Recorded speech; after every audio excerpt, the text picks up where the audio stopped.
Boss Cowboy Sports, where your voice matters. Yeah, moving too bossy, we don't tread softly, but not flossy, the streets that taught me, moving too bossy, we don't tread softly, but not flossy, the streets that taught me, I'm just trying to get my nigga paid. We came from Section 8, and I knew I was at since the second grade. Man, I swear my time is coming, cause I'm never late. Came from broken homes and broken dreams to getting paid. Boss Cowboys. Your voice matters. And it does. I'm gonna say the same thing every week. Cause it really does, man. And we should know it. Some people still know it. Some people don't. So today we dealing with the sins of wins. What you talking about, boss? Well, you always know you gonna have to think on this channel. We're not gonna make everything obvious, but we got a lot of things to talk about, especially as news breaking out. Because if you look at my Measure Kool-Aid report, you see my boy Big Game James, my buddy, the dog, Dan Quinn, and Mike McCarthy. So we got some Kool-Aid to measure. So y'all sit back and relax. We gonna measure it today. Boss Cowboy Sports. Let's go. Boss Cowboy Sports, where your voice matters.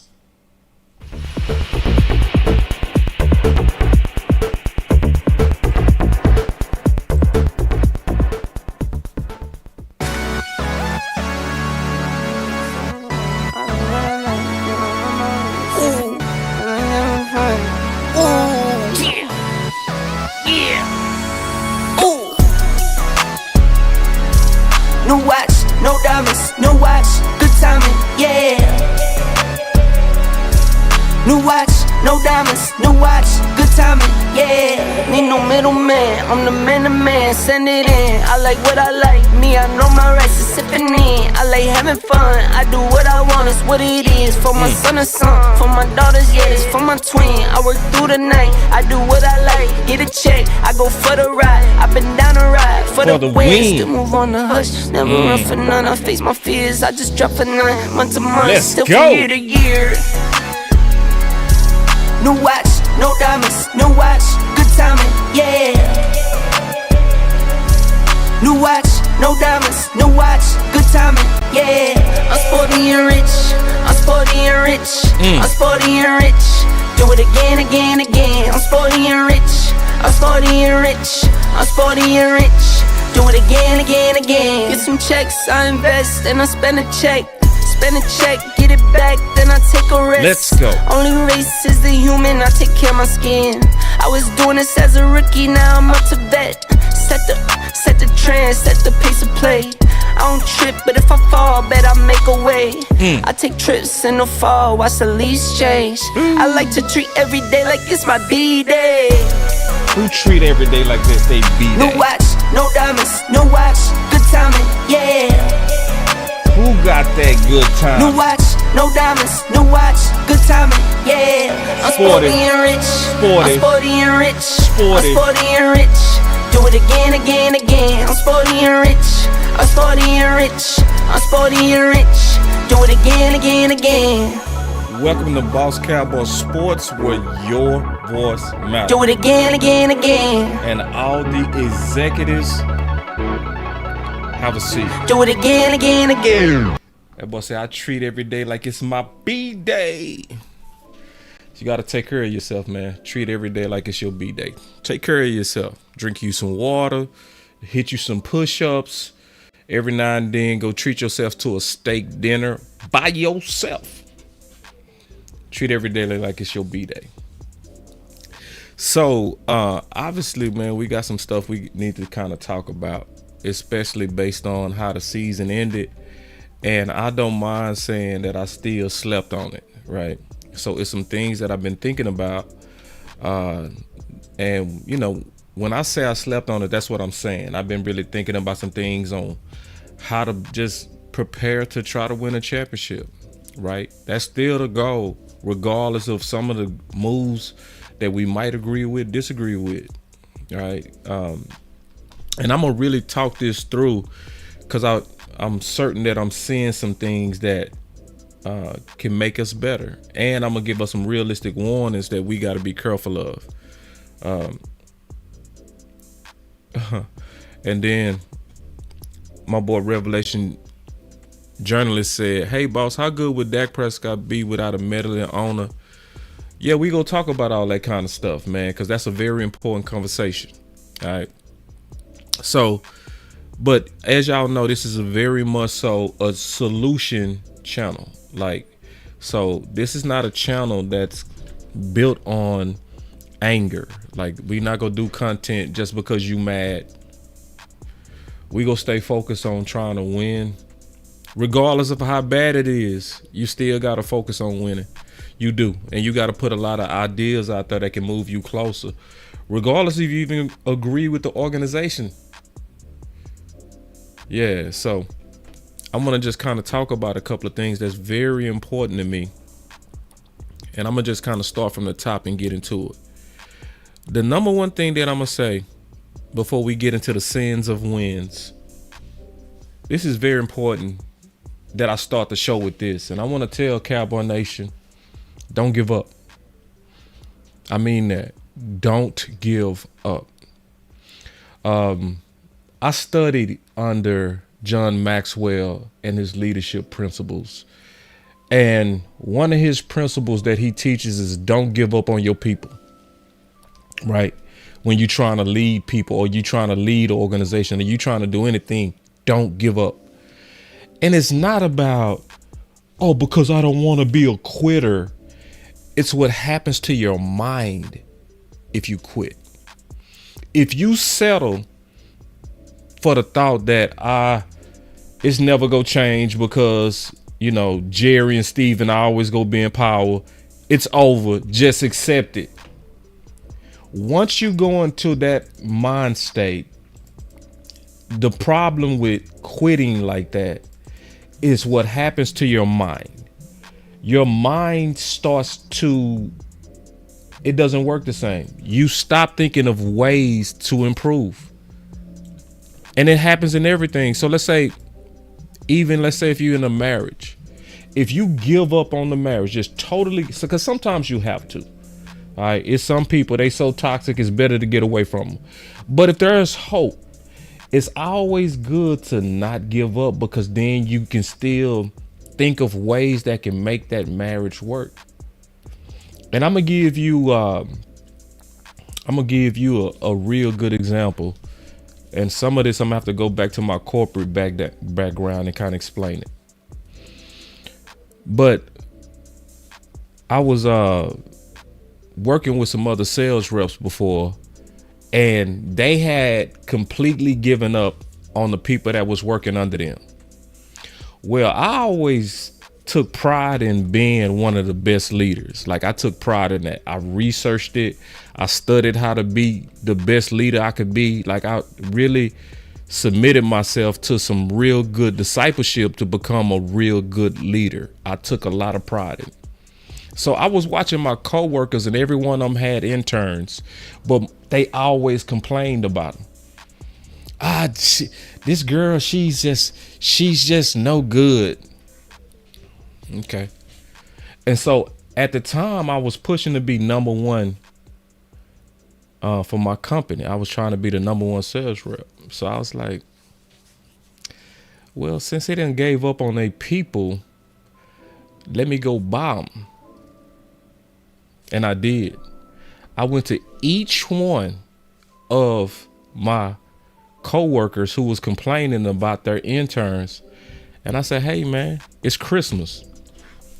I'll give you $2,000 right now for your intern. And I did. And because they wasn't using them and didn't like them, they was like, you gonna give me $2,000? I was like, yeah, I gave you $2,000. for your intern. Cause I was betting on me. Cause I was like, y'all quit on him, but I didn't. I see something in him. I see I can change him, right? So I paid for 4 interns. I paid $8,000, and I had to come out my pocket first. Boom, boom, boom. I pay for the interns. One of the interns, her name was Ashley, right? And I'm gonna talk about this when I talk about that. And she could sell. She could sell.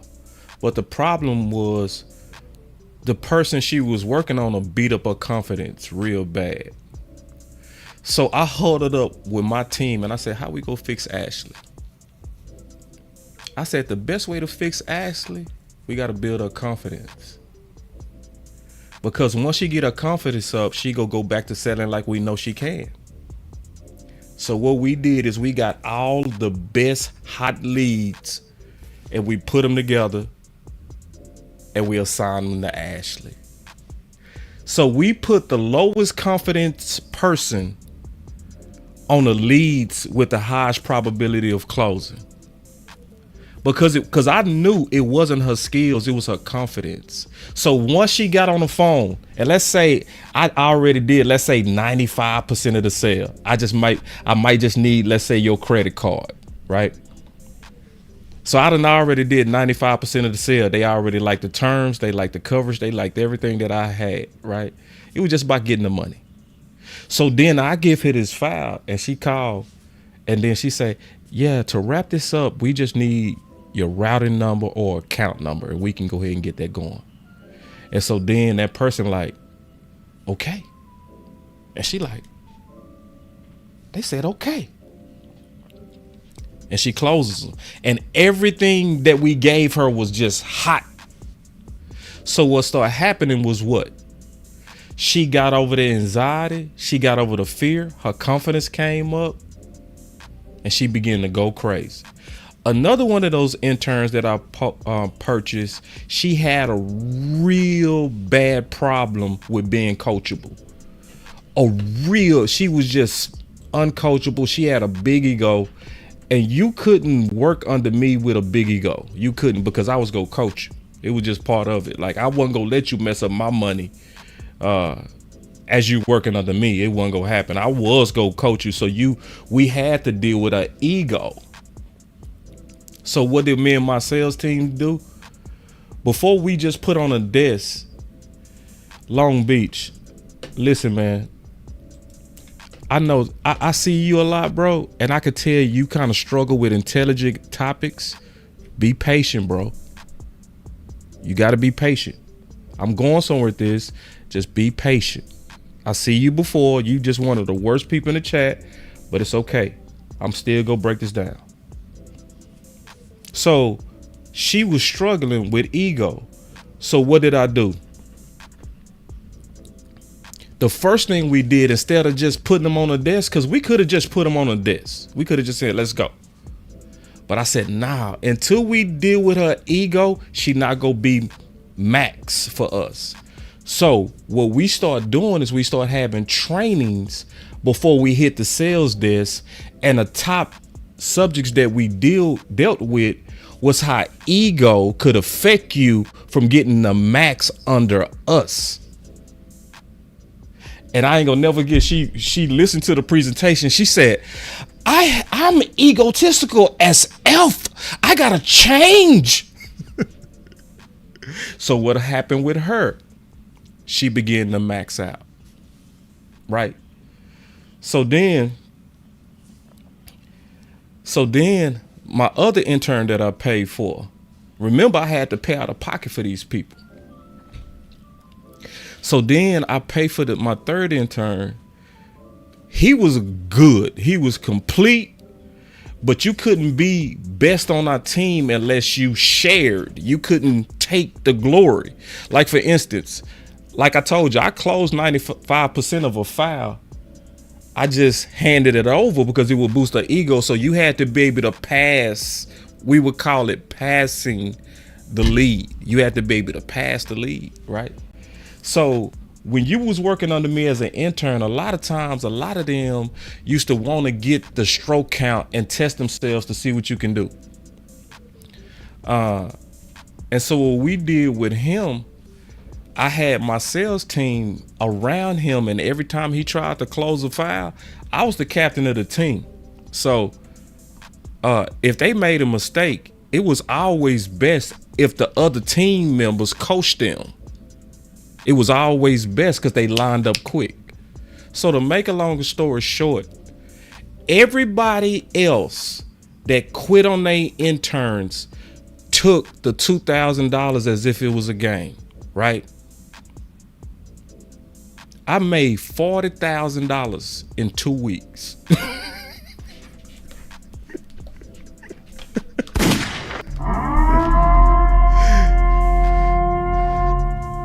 And it's because I didn't give up.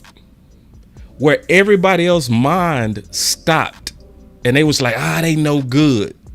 My mind kept going on, okay, how can I change this environment? How can I? And I'm noticing. So to Long Beach, now I'm to my point. Hopefully you kept up with all of that. And I needed to tell a story because I'm seeing it from our fans. A lot of our fans, because of Green Bay, they have shut down. They like, it's over. We got Jerry and Steven. It's no use. It's going to be what it's always have been. You shut down. And when you shut down like that, you won't think anymore. You would be just like them people that took the $2,000 and they was like, yeah, I'm going to take this. When they had the potential to do way more if they wouldn't have quit on their people. So the most important thing I'm going to tell everybody before I get into the sins of wins is don't give up. As bad as it is, don't give up. Keep your mind thinking of ways to improve. Think of ways to where we can improve this team with our voices. But if you give up, you are no good. You are no good as a fan. Like, for instance, it's a whole lot of people that have completely given up on Dak. They gave up. And they say stuff like, we just need to get rid of him. See, I can tell you not thinking. You're not thinking because let's just get rid of him. Okay, think it through. Then what? Okay, you mad, right? I know you mad. I get it. So your plan is get rid of that. Right? I know you want to burn it down. Then what? Okay, you just got what you wanted. You just burned down. You good job. You got rid of them. Now what? See, you won't have no answer. Why? You stop thinking. So before I get into the sins of the win and wins, I want to first say that because I want to put us in the right mode so that we can continue to stay vigilant and not be a fan base that just gave up. Because you just no good. You just no good. You're not helping nobody. You just kind of a negative weight on the rest of people that's willing to put in work. So I want to explain that before I get into the sins of the wins. So what am I talking about when I say sins of the wins? Because I'm gonna really break this down. I'm going to tell everybody, if we really watching this team and you really watching this team,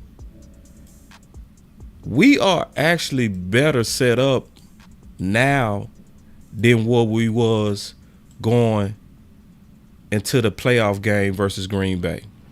We are literally set up better. So I'm going to prove it in a second. And explain it. So let me just explain it now. This came from Mike McCarthy. Listen real close. We go explain this. Here we go. Are you a burn the tape type guy, or just a game where you go back and what your message was tonight? What was your message today? What are the teaching points for performance like that? Definitely not a burn the tape thought process at all. We've had a chance to go through it with the players. Turn the page to Miami. So that's That's what Growth Monday is for. I think it's important to stay in the, consistent into the flow of going week to week. And frankly, I worry more about games where you play really well. I think handling successes is a bigger challenge than getting punched in the mouth. Let's stop right there. And see, what he said right there was the number one reason I felt bad going into that Green Bay game. From what he just said. Because it showed you that Mike McCarthy really knows this team. I'm going to play it one more time. Listen. Damn, I went too far back. Fuck. Hold on. Or about games where you play really well. I think handling successes is a bigger challenge than getting punched in the mouth. Handling success is a bigger challenge than getting punched in the mouth. And that's what I'm talking about with the sins of wins. So let me explain it. I'm gonna show my Twitter. I'm gonna put it all together. All right. So if you like Long Beach, you gotta be patient. Some of y'all, you just gotta be better listening to some of y'all. Y'all just gotta do better, some of y'all. But check this out. All right. So the best part of the Dallas Cowboys 2023 regular season meltdown is that many fans will no longer overhype junk science and believe messages that cause the players to eat the cheese. Home field advantage junk science will mean nothing. Blowouts will mean nothing going into next year. Just playoff success. That's actually where we want to be mentally. If you know your team,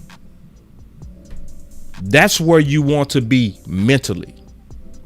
And that's where we are as a fan base. Because just like Mike McCarthy said, I worry about handling success with this team more than getting punched in the mouth. See, our fans are backwards.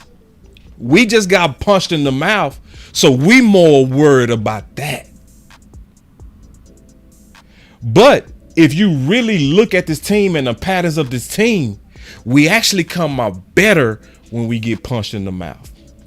Have anybody ever looked at our record after we get an embarrassing loss? Huh? What do we usually do after a loss? At a high percentage, we greatly rebound.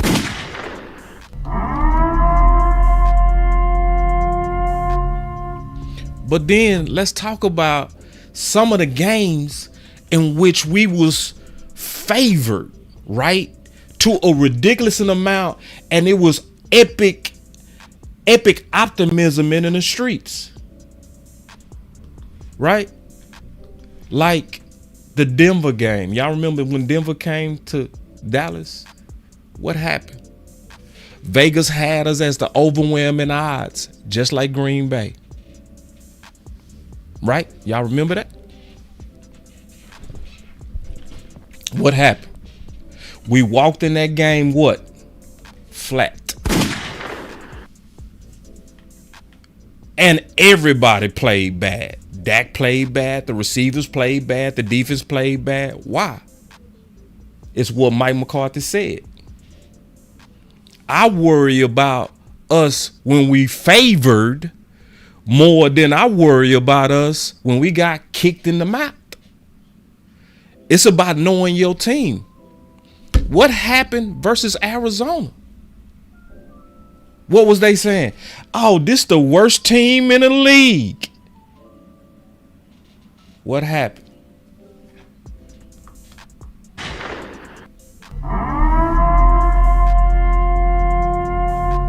Came out flat again. From what?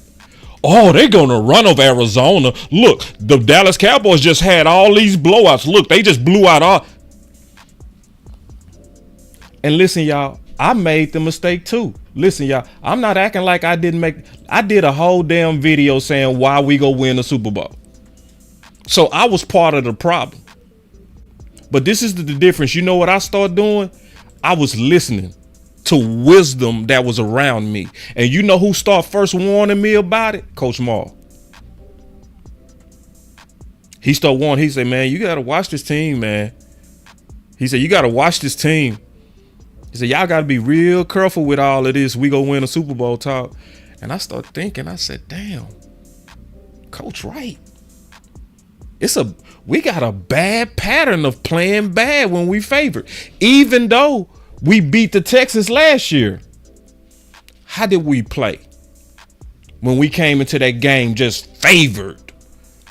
It took a game-winning drive to beat a trash Texans. I mean, that Texans team was boo-boo. Do I got my 4 noise? Let me see. Around me shooters.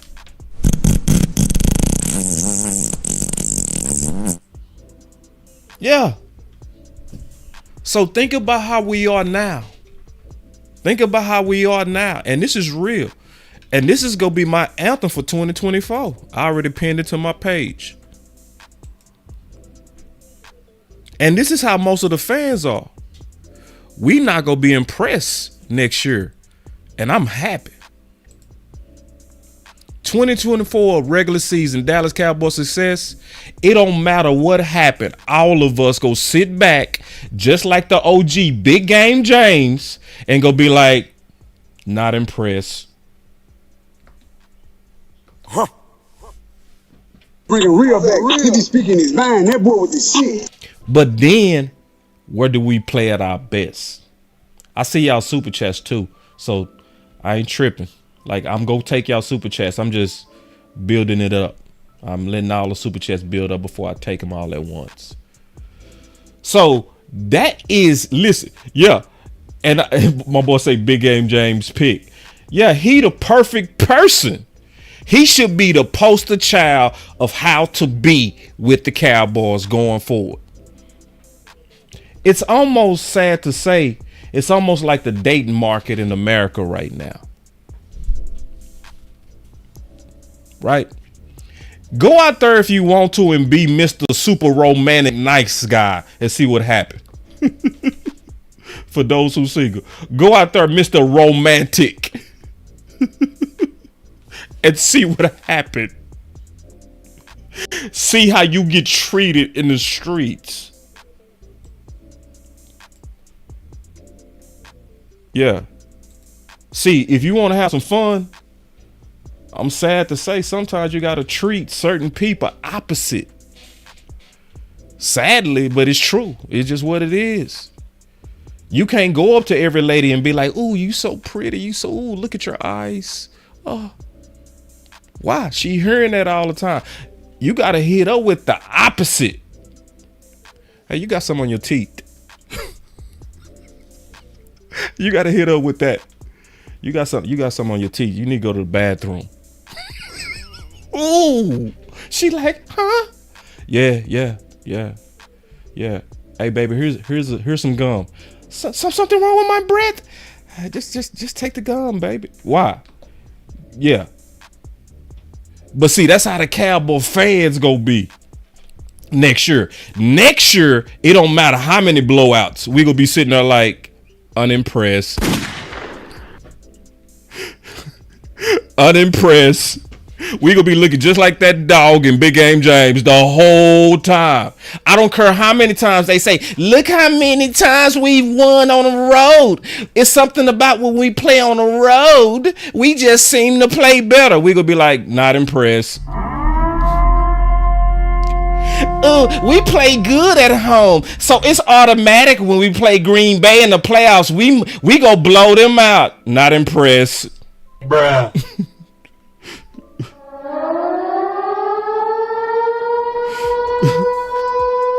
Not impressed.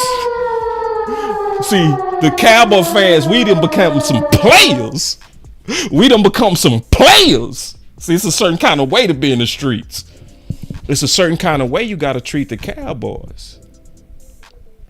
So the next time we favored, we gonna know better than to gas them up. Because guess what? We play flat every time we do it. So just like Mike McCarthy say, the next time they like, ooh, Dallas, they getting ready to blow this team out. The first thing we need to do is go grab this and be like, okay, we'll see. We'll see. Oh, Dallas is favored. Look at all the talent they got. They killed free agency. So, big game James. Yeah, that's where we are now. Another thing I'm going to say, as I'm just kind of talking about us, I talked about don't give up. But basically the big thing I was saying is we got to think opposite. The tone is actually better set for us to go forward now. The only bad thing is that we got a lame duck coach. That's bad. But the environment is good. I wish I could go call Aisha right now, because I talked to Aisha right before we played. We was talking at an event with West Coast. She said, "How you feeling, boss?" I said, I feel bad. She said, "You don't feel good about the game?" I said, "Not at all." She said, "Why?" I said, "Man, it's the environment. It's set up for us to play flat." I said it before we played. She was saying too. She be like, "You said that, boss." I be like, "Yeah. Yeah." Because that's what we normally do when you pump us up. Sure. So we need to learn from this. That boy say that's a horrible picture, Big Game James. He took the picture. I didn't take the picture. And see, this is the thing about Big Game James. This is what's funny about this picture. Even though he had that Kool-Aid in his hand, you could tell he didn't want to drink it. You can tell he didn't really want to drink it. That's my dog. For real. You could tell he was like, I'm drinking it, but should I really be drinking this? Bringing real back. He be speaking his mind. That boy was the shit. So, as I sleep on this, I'm going to tell you, a lot of people feel like we're in a worse position. I think we're in a better position. Just like Mike McCarthy said, I like how we respond after getting hit in the mouth more than when we rolling. He right. If you know your team, right? This is another thing I want to say about Mike McCarthy as I'm measuring this Kool-Aid. And if I'm being very measured, Mike McCarthy attacks problems well.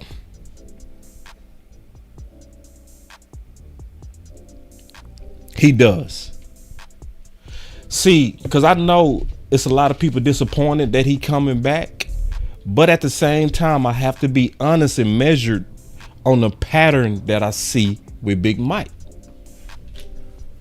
Whenever we have problems and he circle that problem go get better.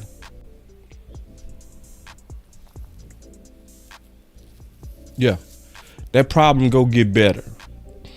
And then my boy say, we got smashed in the mouth 3 times by the 49ers.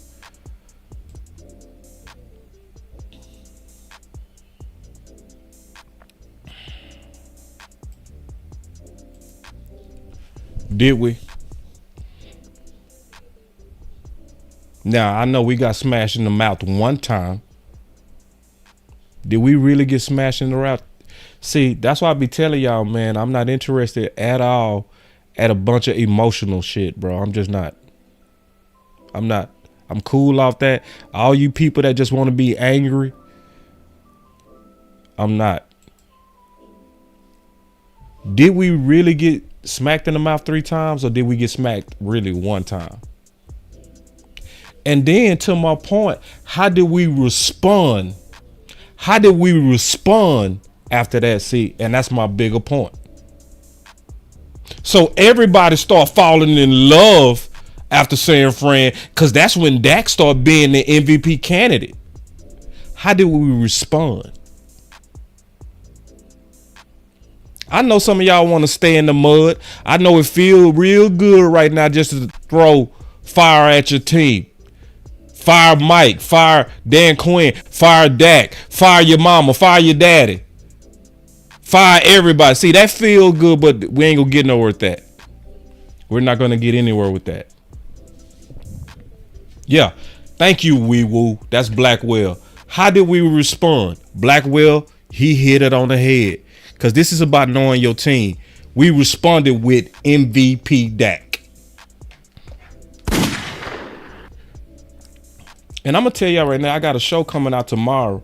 And I'm going to be in the minority when I say this. But I'm going to show you what I'm going to be talking about tomorrow. And I'm going to back it up. Because we also panicking on this too. And I'm going to explain this. I'm going to break this down. Dak can win a Super Bowl. Yeah. We going way too far on that narrative. I'm going to talk about that one tomorrow. That will be my show tomorrow. For real. Because we way out of line how we be talking. Way out of line. I ain't going to get into content, but just think about what we saying. Dak was good enough to be MVP and literally, definitely statistically, the best quarterback in the league. But he can't. Now look at the words you saying. Can't.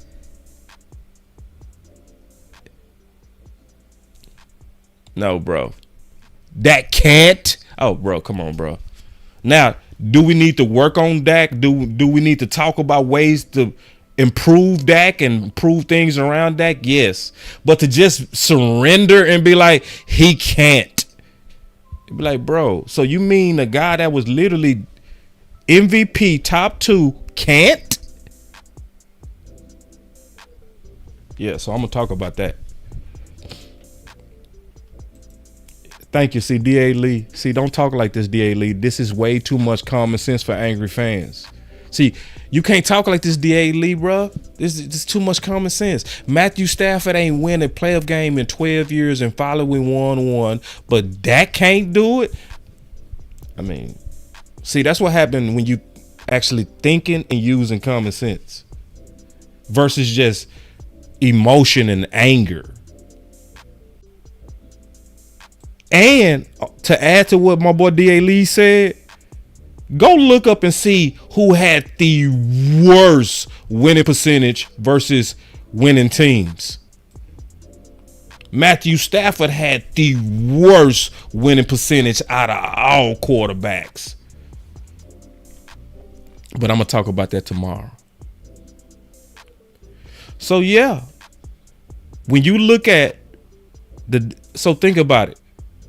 Did Dak have a lot of interceptions? Oh, that ain't what I want to show.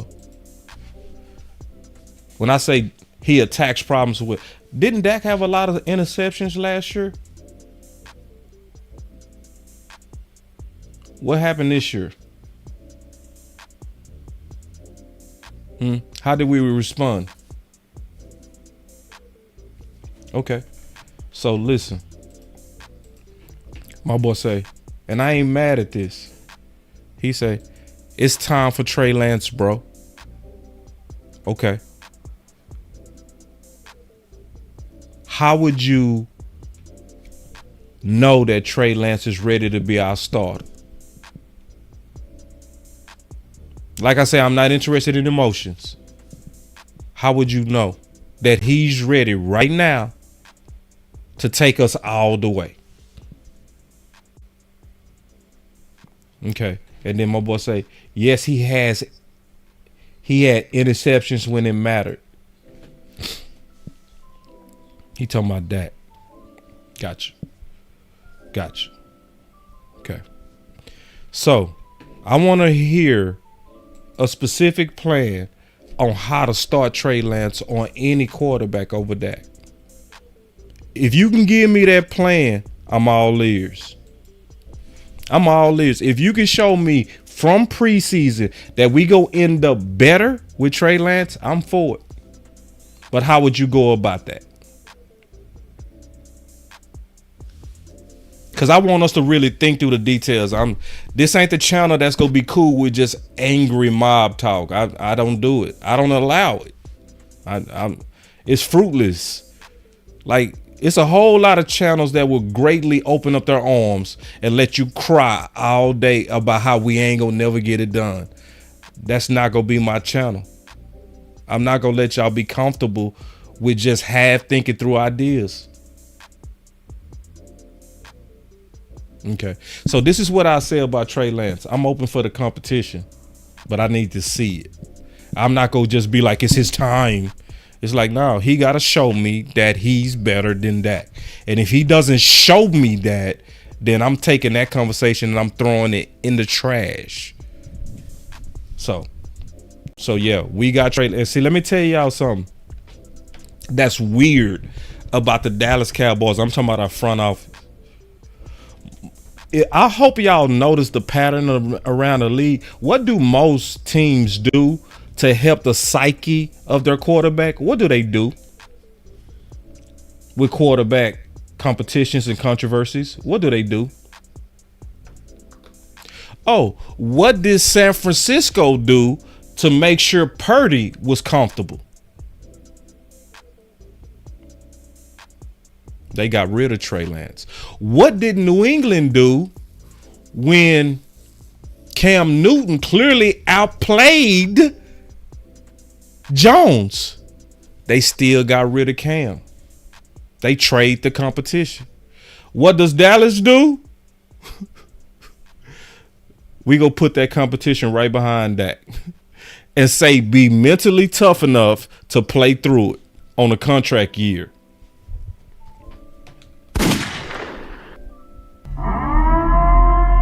But see, people don't peep that type of stuff. See, people don't even look at history to know that when it was a quarterback controversy, even between Montana and Steve Young, both of them played bad.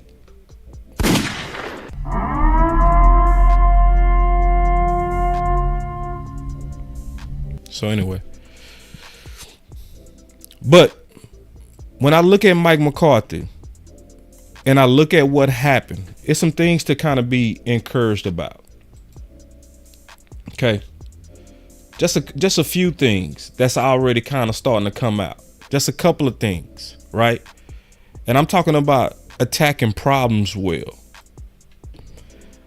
This is an article by Matthew Lennox, who got some quotes in here that's showing that Mike McCarthy is likely going or thinking in the right direction. What do I mean by that? So in Cowboys news yesterday, Mike McCarthy acknowledged the lack of run game.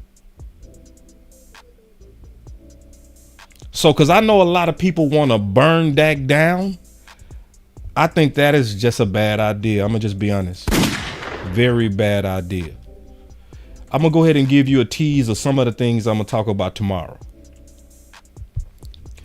But to me, if you are of the opinion that Dak cannot put a team on his back, I'm cool with that.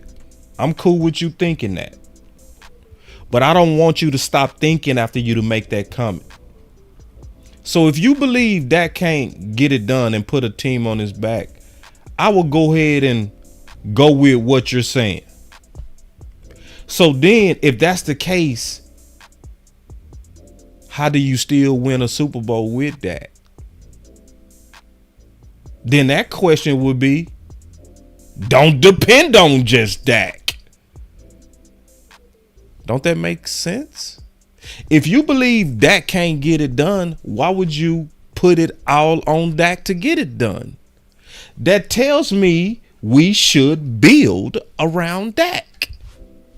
Especially if I go with your theory. Your theory is he can't get it done. Well, you need to get some people around him that can get it done. Yeah. I'm gonna go ahead and I'm gonna say it now. I should say this to tomorrow. I'm gonna give you one of the keys that I see with Dak, and I'm gonna go ahead and start talking about it just a little bit. I ain't gonna get too heavy into it because I'm gonna get heavy into it till tomorrow. But it's pretty simple, in my opinion, what we should do. They should put Dak on the Elway plan. Yeah. Put Dak on the. What you mean by that? What you mean by Elway plan? Elway was similar to Dak. A lot of regular season success. Pumping up stats every year. Falling short. Every year. And Denver finally got smart. And what did Denver do that changed him to a stacked quarterback to a champion? Huh? What did they do?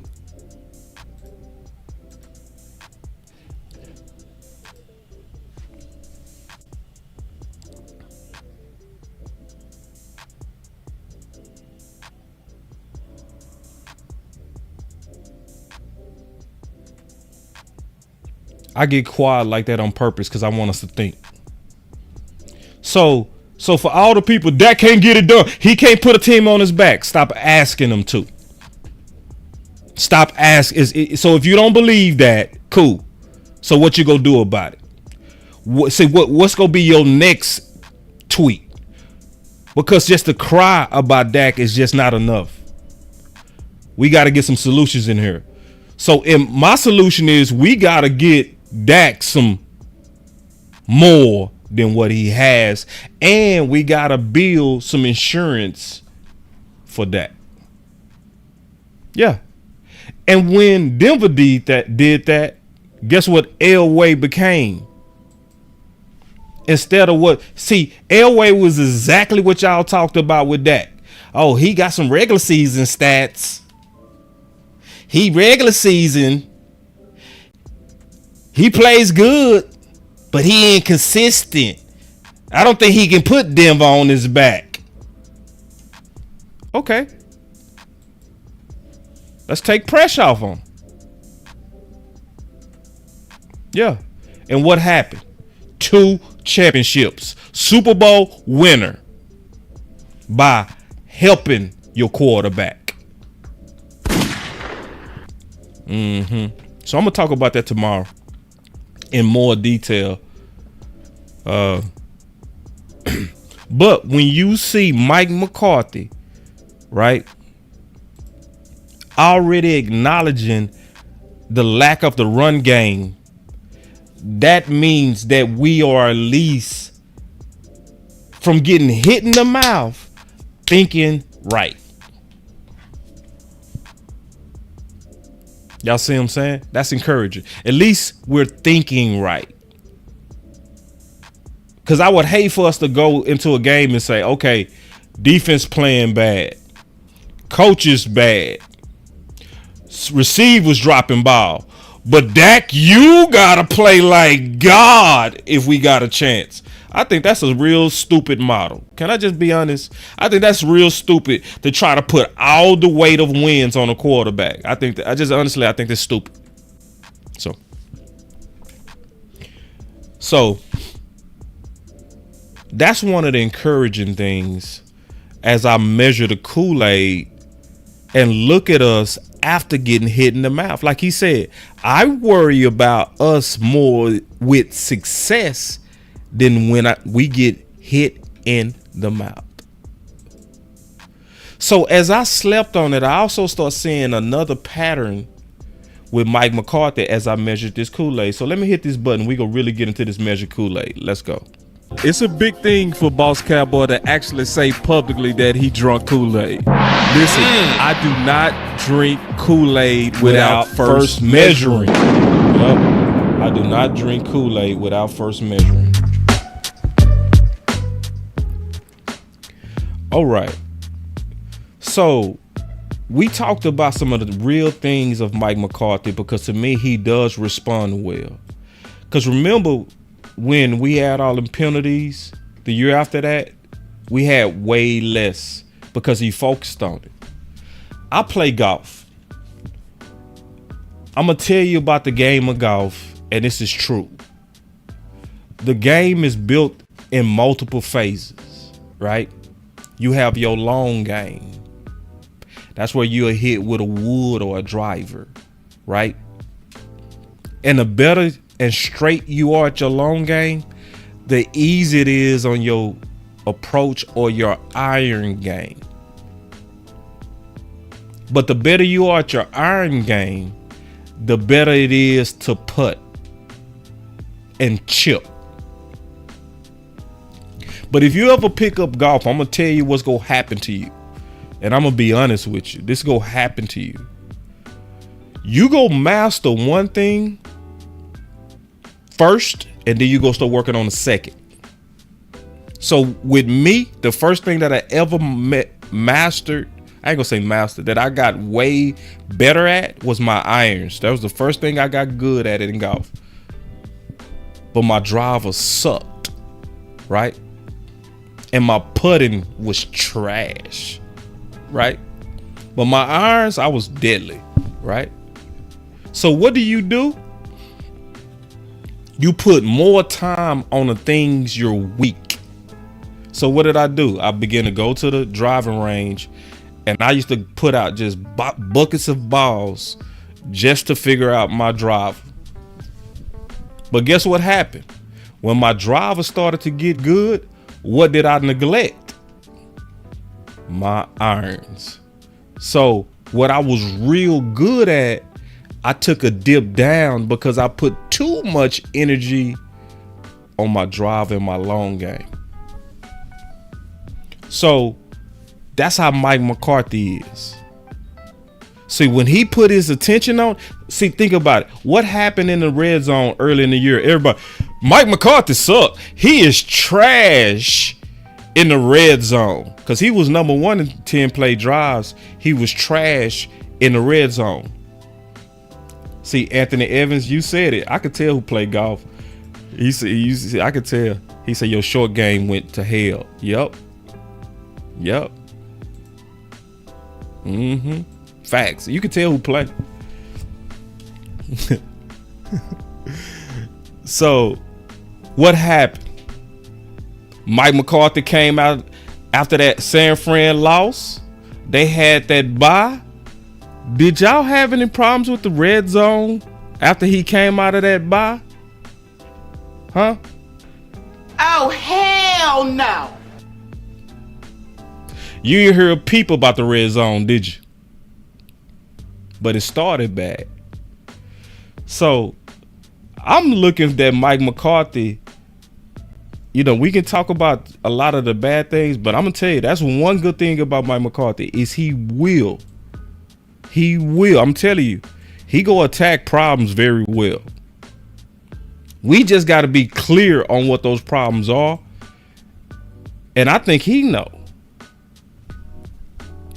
And this is another thing I want to say real quick before we move on to the other measure Kool-Aid I got to talk about with Mike McCarthy. This is literally the best time in history to load up on running back.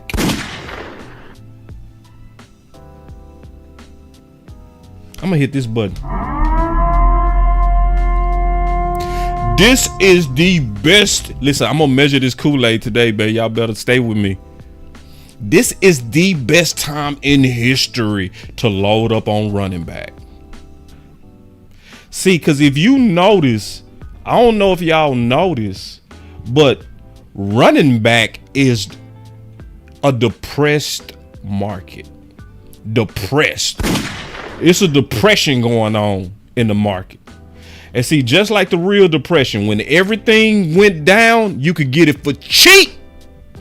And I'm talking about because it was a depression. Everything was cheap.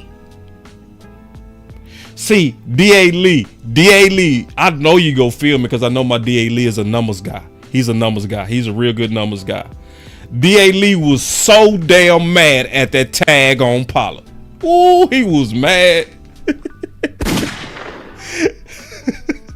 And my boy D.A. Lee got angrier and angrier as the market continued to show. My boy D.A. Lee was pissed. Bruh. I was watching my boy tweets. He was The whole time he was like, Oh, hell no. because think about it. Dallas, when they first tagged, they thought they had a deal because it was $10 million. Y'all remember that? It was $10 million. They was like, ooh, we got Pollard as a deal. But then the contract started coming out on those other running backs, and it was like, what? Oh, hell no. And it became more and more obvious that the Cowboys greatly dropped the ball, thinking they was being smart, and they greatly fumbled. Because the market is depressed. So let me tell you something about free agency. And I'm going to tell you something about this draft content. It's a whole lot of people that's going to be draft, the draft, the draft, the draft, the draft, the draft, the draft, the draft, the draft, the draft, the draft, the draft, the draft, the draft, draft, draft, draft, draft, draft, draft, draft, build through the draft, draft, draft, draft, draft, draft, draft, draft, draft, draft, draft, draft, draft. I got some draft. Look at my list. It's a draft, draft, draft, draft, draft, draft, draft, draft, draft. Bro, have y'all looked at how many free agents we got? And how many draft picks we got? Say, man, listen, some boys need to spend some time in free agency this year. See, I know we get subscriptions and we get followers when we do draft content. But if you really trying to do right by the Cowboys, we all as content creators needed to take a turn into free agency because we're going to need it this year. I say it when I say it. Draft. I'm so ready to talk about the draft. Woo! I'm draft king. Draft. How many picks we got? How many needs we got? And how many draft picks we got? Draft. Like, bro, turn that corner. You gotta be able to walk a true bubblegum this year, bro. No, not if you trying to do real problem solving content. If you trying to do real problem solving content, you cannot spend all your content in the draft. You can't. Or you just trying to do content to get subscriptions. You ain't trying to do content to solve problems. Let me speak my mind. Bring a real back. He be speaking his mind. That boy with the shit. Draft. Man, say. So this is what I mean. An opportunity in free agent is these running backs. Do y'all know how my number one running back right now that's available?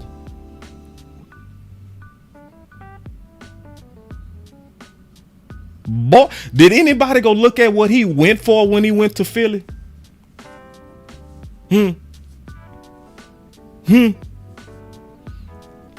Huh? I know D.A. Lee know. Them boys got DeAndre Swift for under $5 million. You telling me we can't do that? Draft.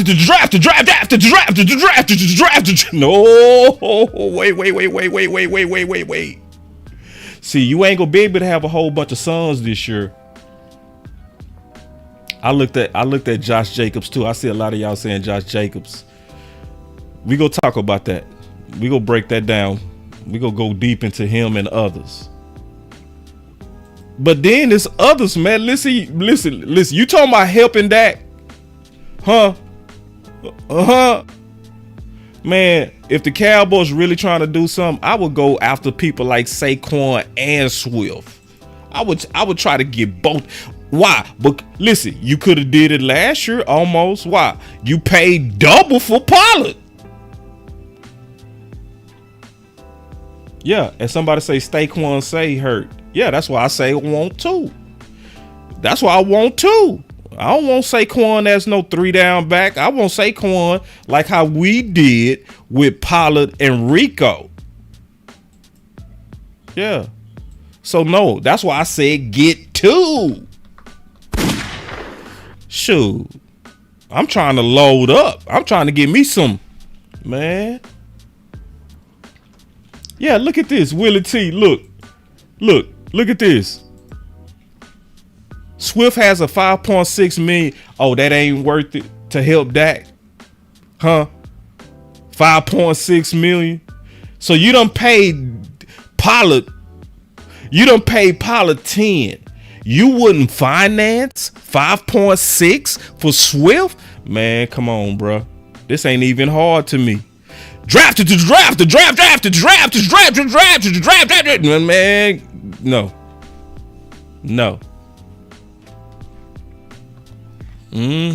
So I'm gonna get into that more because this could be a long off season.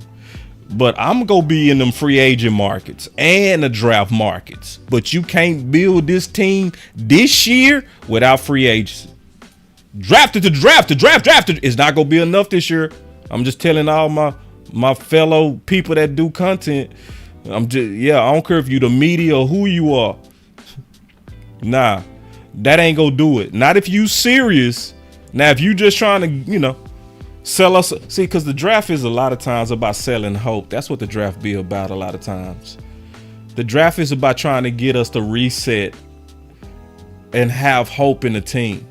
So, a lot of overselling start happening during draft season. That's why I call off season the time of illogical optimism. Yeah, we start having a lot of illogical optimism. But still, I'm still breaking down also Mike McCarthy, right? And I'm just looking because, as I'm in my measured Kool-Aid, remember, I got my buddy sitting right there.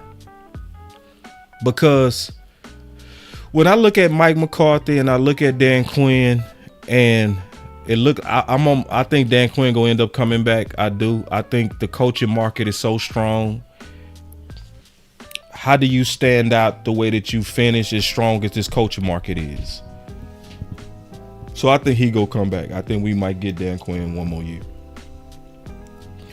But see, it's a problem that I see that we need to start being loud about. I think Mike McCarthy has an issue with my buddy. Y'all remember my buddy? Yeah, I think Mike McCarthy has an issue with my buddy. All right. And I'm just keeping it real, y'all. See, because like I say, I got to measure this Kool-Aid. And I got a pattern that I see with Mike. Every time you bet, Mike, on your guys, you get burned. See, if we bring him back, Mike, you mean to tell me nobody head is going to roll? Somebody say, who is that? That's Scott McCurley. Scott McCurley is one of the linebacker coaches that's from Green Bay.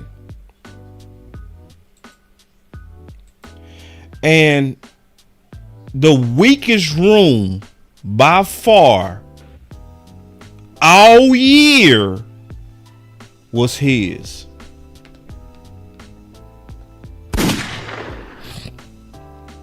By far. And that's one thing that I try to do. I try to be consistent. I really do. I try to be consistent. And I've always said this consistently. If a player is playing bad, you hold that player accountable. But if the group plays bad, you have to look at the coach. How many times have y'all heard me say that?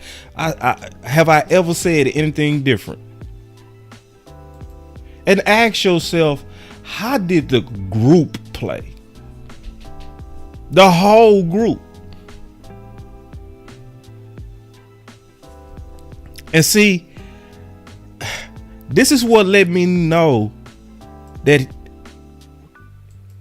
he should be, in my opinion, one of the first to go.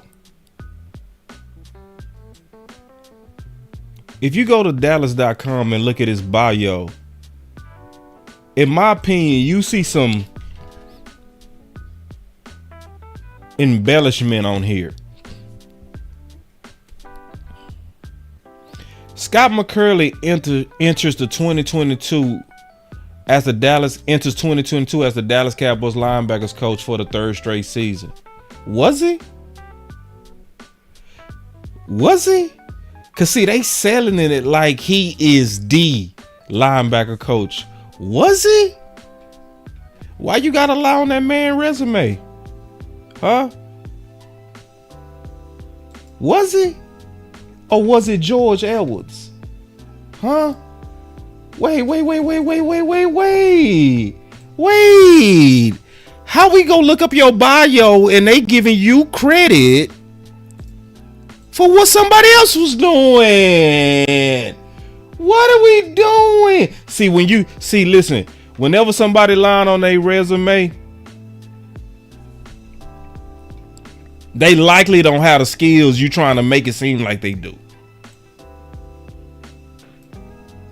See, taking an Excel class don't make you an Excel expert.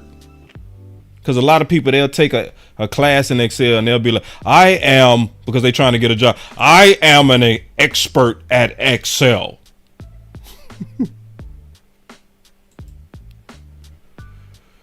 McCurley previously spent 13 seasons with the Green Bay Packers as defensive assistant.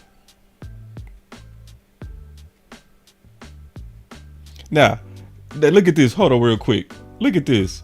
Look at this resume embellishment. McCurley's second season with the Cowboys linebackers was highlighted by the 2021 first round selection Michael Parsons out of Penn State. What?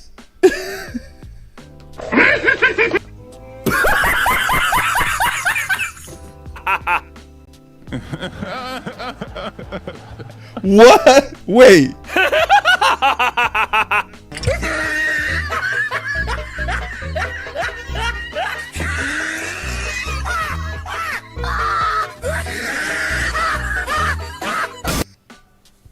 What? How in the world do you give McCurley credit for the drafting of Michael Parsons? This resume looks embellished. Run it up. I need the cash pronto. I don't throw interceptions like Romo. I need the cash pronto. What are we doing when you gotta go pull one of the best players to give this coach credit? This coach ain't really got nothing. And then look at this. They basically racked up all the linebacker success that was under George Edwards and then put it under a different face. Huh? How you take out a linebacker success that belonged to another man and put it under him? You trying to sell me on something that I ain't buying. My buddy, wherever he goes, we want to go, my buddy. See, the last time Mike McCarthy snuck one of his buddies in here, it was Mike Nolan. And see, that's what happened. Keep it business, Big Mike. Keep it business. You snuck one of you snuck one of your buddies up in here. And we got the same results, low key, that we got out of Mike. Yeah. And somebody say, yeah, he was George Edwards' assistants, right? So why are they giving him credit, though? My boy say cut and paste.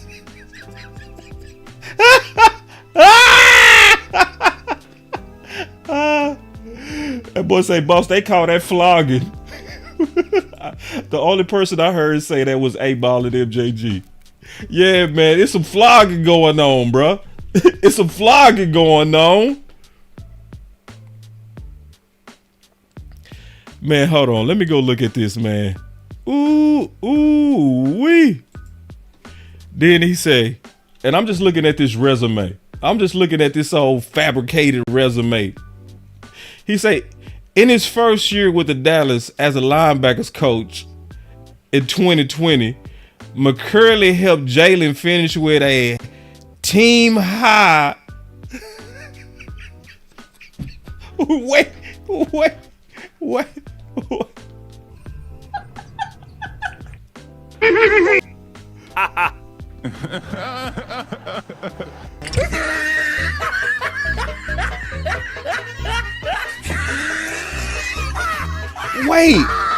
Wait, Cowboys. I thought y'all didn't like Jalen. I thought Jalen was just a swiper. I thought he was a swiper, no swiping. But when you want to pump up Scott McCurley, you had no problem using his stats though, did you?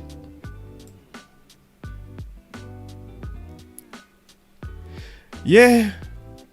Mike McCarthy. What actually made you better is when you kept it business and you got rid of Mike Nolan. See, when you stayed on business, we got better because you got rid of your friend. You got rid of your buddy. You got rid of one of the guys who gave you your chance. See, that's the thing about Mike McCarthy. He is loyal, but I do see that he's likely loyal to a fault.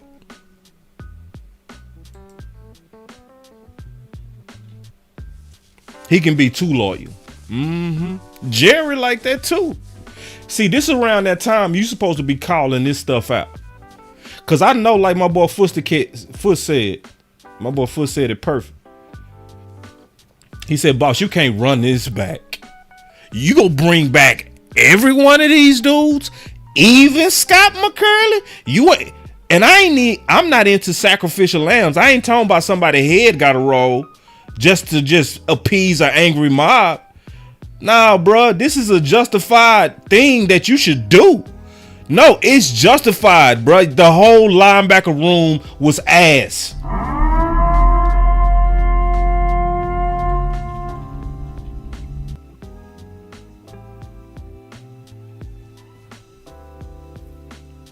What you really need to go do is you need to go give George Edwards another call. Hey, man. Hey, we got it wrong, man. We apologize. How in the world do you even get rid of George Edwards for Scott McCurley in the first place unless you crazy? And see, let me tell y'all something, and I'm gonna say this over and over. I'm really sick of right now. A whole bunch of us want to now start talking about culture. I'm not cool with that. I'm not cool with now the conversation is culture. See, because we got a bad habit as a Cowboy Nation. That's why I called it the sins of wins. We got a bad habit that when we winning, we ignore problems that's gonna come back later and get us. That's why I named this show The Sins of Wins. You know why? Because see, a lot of people now want to talk about we got a culture problem. See, but when I was talking about bastards versus sons, as we was winning, everybody was not everybody. It was a lot. Boss, shut up. Come on now. Dak is on the MVP level. Come on, don't be negative right now, boss. Yeah, come on now. We're winning. We're winning. So now everybody, we got a culture problem. Listen, we got to get a little bit faster, Cowboy Nation. We need to get fast. We need to start calling it out as they're doing it, not after it blow up in our face. Because that's what we do. See, when I was telling everybody that Lyle was not as good, it was enough time for us to do something with it. Because I was saying it real time. I wasn't saying it after we got bounced out the playoffs. I was like, bro, we need to do something now. We need to start Fowler now over Armstrong. Oh, boss, you keep making a big deal out of that. That's no big deal, boss. Come on, boss. It's the sins of wins. It's the sins of wins. Yeah. So then I call out this. Now I'm calling this stuff out now. Who go join me? It should be major heat on Scott McCurley. Not just the top, because everybody mad at Mike McCarthy. Everybody mad at Dan Quinn. What about the low-hanging fruit who should be the first one out the door?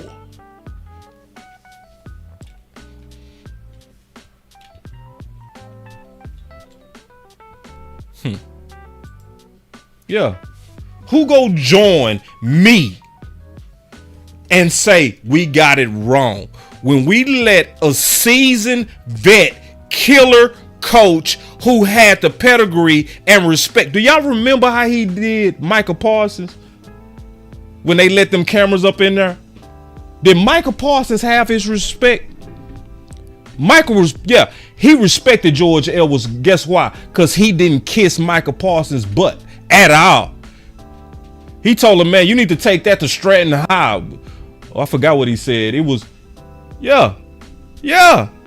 Looking him dead in his eye. Y'all don't remember Michael Parsons when he was sitting back in his chair and George was coaching him hard? He was like, what you doing? Like, what you doing right here? And Michael Parsons started making up some stuff. He was like, man, you need to take that to Stratton High. Man, we ain't doing that over here. Yeah, because you had your real coach then. Yeah, you had somebody that was going to be like, nah, I don't care who you are. I don't care when you was drafted. You got to play a certain kind of weight under me. But see, we let my buddy in the room. And my buddy bit you right in your ass. So, Cowboy Nation, I'm going to tell you something. Let's get faster. We too slow. We way too slow. So whenever I start talking about, see, when the next time I talk about bastards versus sons, don't leave me by myself. Because it's a lot of people, a lot of media people left me by myself. And y'all know we over favor draft picks. You already know that. You already know we do that. But you don't say nothing about it because we winning. And when we winning, we are too quiet. We ignore a lot of the culture problems because we average about 10 to 12 wins. But see, join me next year in being the person that's going to call out stuff as we're doing it, not after it blows up. So my thing is, Mike McCarthy, what you gonna do about my buddy? What you gonna do about my buddy, right? Because yeah, when you got rid of your buddy Mike Nolan, we then was able to get the blessing of Dan Quinn. And speaking of Dan Quinn, now we go transition to the measured Kool-Aid of Dan Quinn.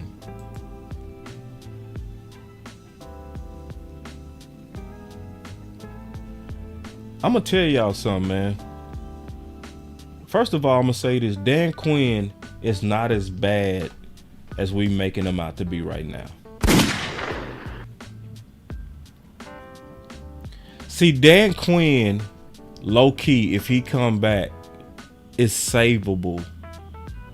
And I would say this: he is also somebody that I would categorize as be careful that we don't throw babies out with bath water. Okay, he one of those. Because I really believe this with all my heart. Dan Quinn needs a tweak more than he needs to be cut all the way off. He needs a tweak. So this is what I believe is the tweak for Dan Quinn.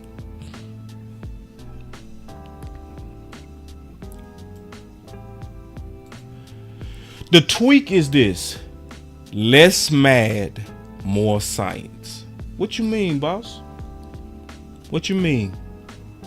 Because I'm gonna piggyback on my girl Stargazer, right? Who's holding Dan Quinn very accountable on this tweet. Very accountable. Shouts out to Star. She said, whose idea was it to draft Boss Man Fat, Sam Williams, Deshaun Wright, Mizey Smith, Eric Scott? Who tried to convert Canu Neal to linebacker? who converted Bell to a linebacker, who had LVE training to be an edge this offseason, who made our 330 DT become a 290-pound tweezer.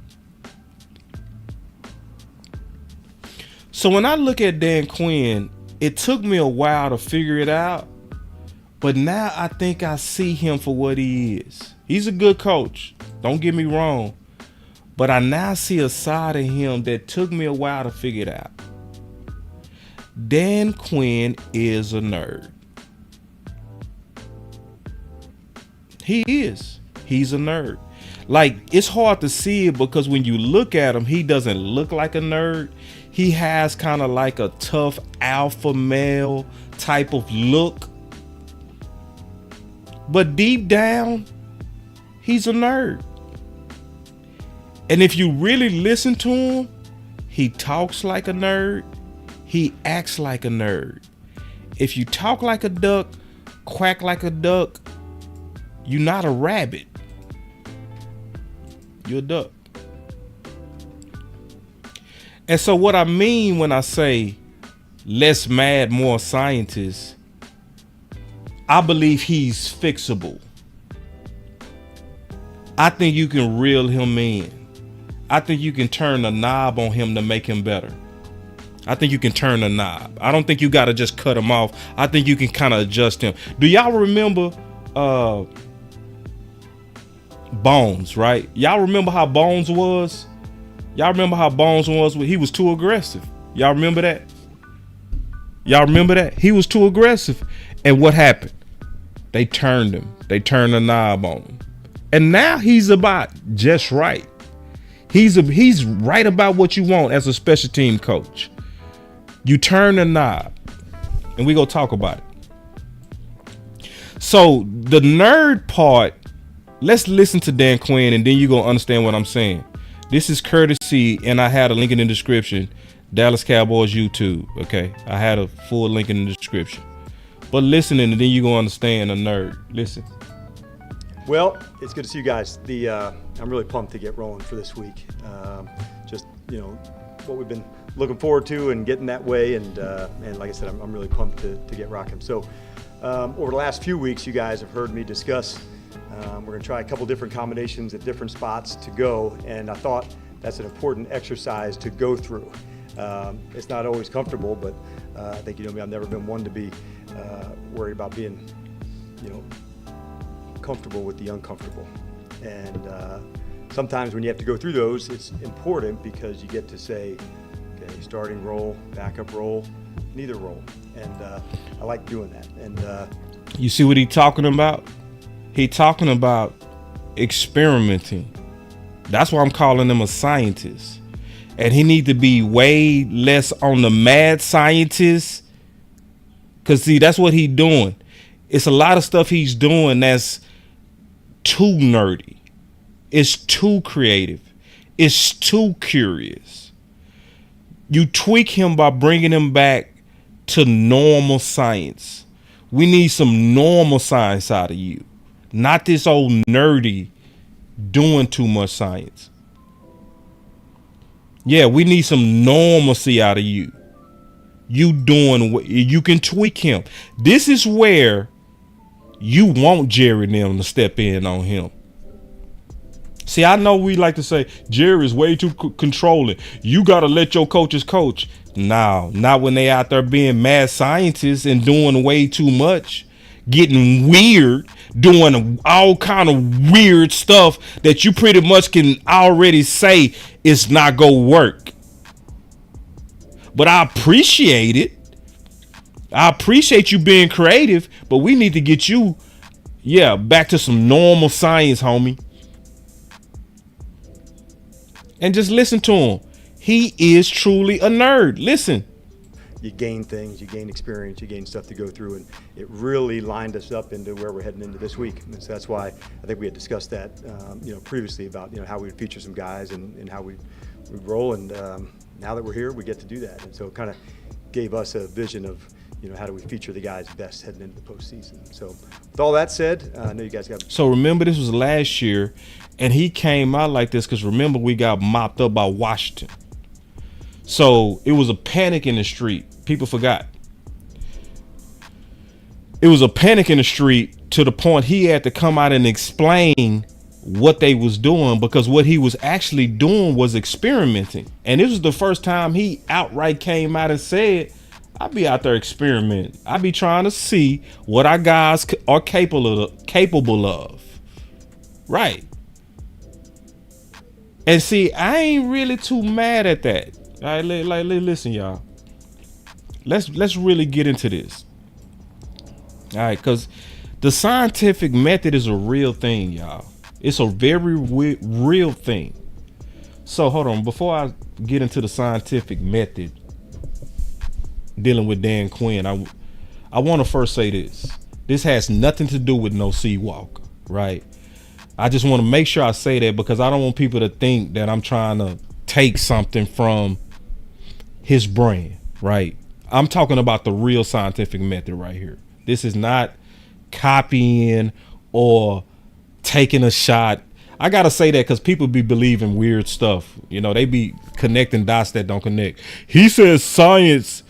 That mean he talking about Patrick No-C. This literally has nothing to do with Patrick No-C. I just want to just make sure I'm clear on that, because I know how messy people can be. They just, hey, Patrick, he was over talking about the scientific method. It's like, bro, I'm talking about the real scientific method, bro. Like the real. So this is the real scientific method. The process in the scientific method involves making conjectures, hypothetical explanations, deriving predictions from the hypothesis as a logical consequence. So this is where he messing up. The logical consequence part. That's where you got to pull him back. That's where honestly Jerry and Steven got to step in on him, in my opinion, and be like, bro, that linebacker stuff, them itty bitty linebackers, that was cute, but bro, we dialing, we gotta dial that back. We gotta dial. That was cute to have Mozzie drop 100 pounds, but hey, bro, that's not logical. We drafted him to be a one tech. Let's you being too cute, you being too creative. I see you want to kind of see how it's gonna work out, but see, when you take 30 pounds off a player, you can't just put 30 pounds back on a player.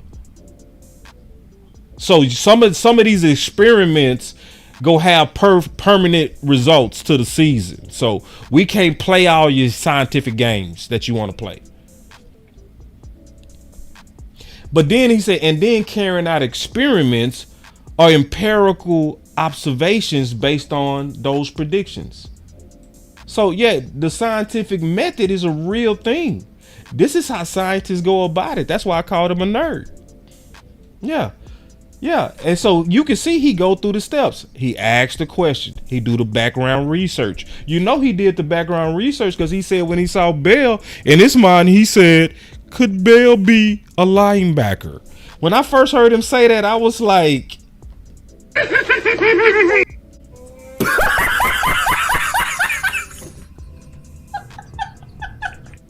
I was like, what? He got to be playing, bro. Because... Bell is a safety. But what did Quinn say? When I first saw Bell, I was like, I could see him playing linebacker.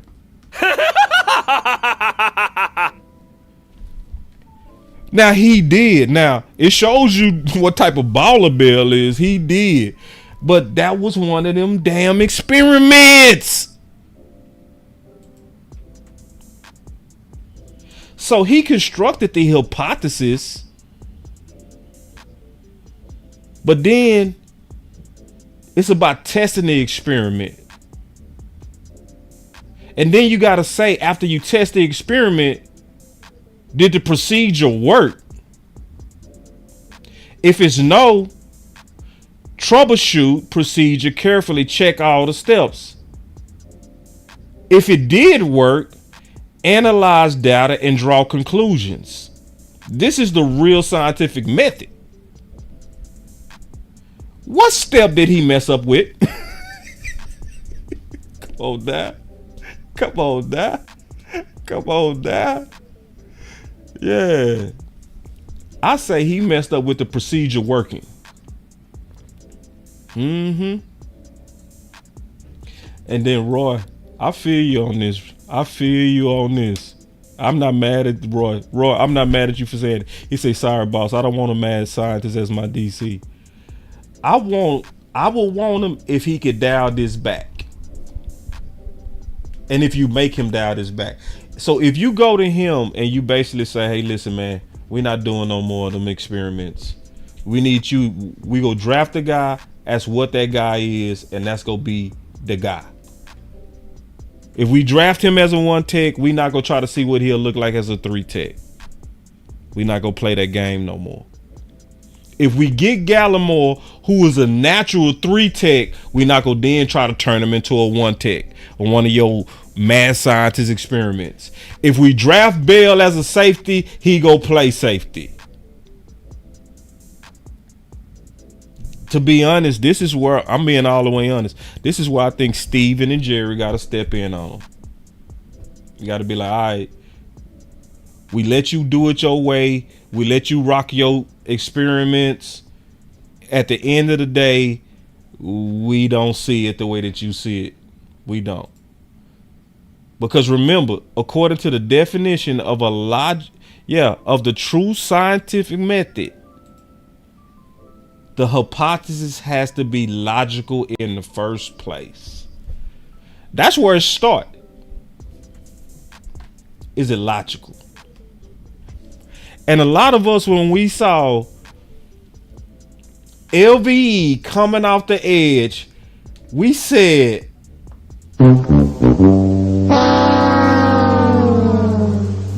what? So you go take a dude who never played outside linebacker and you go just... And you kept trying it.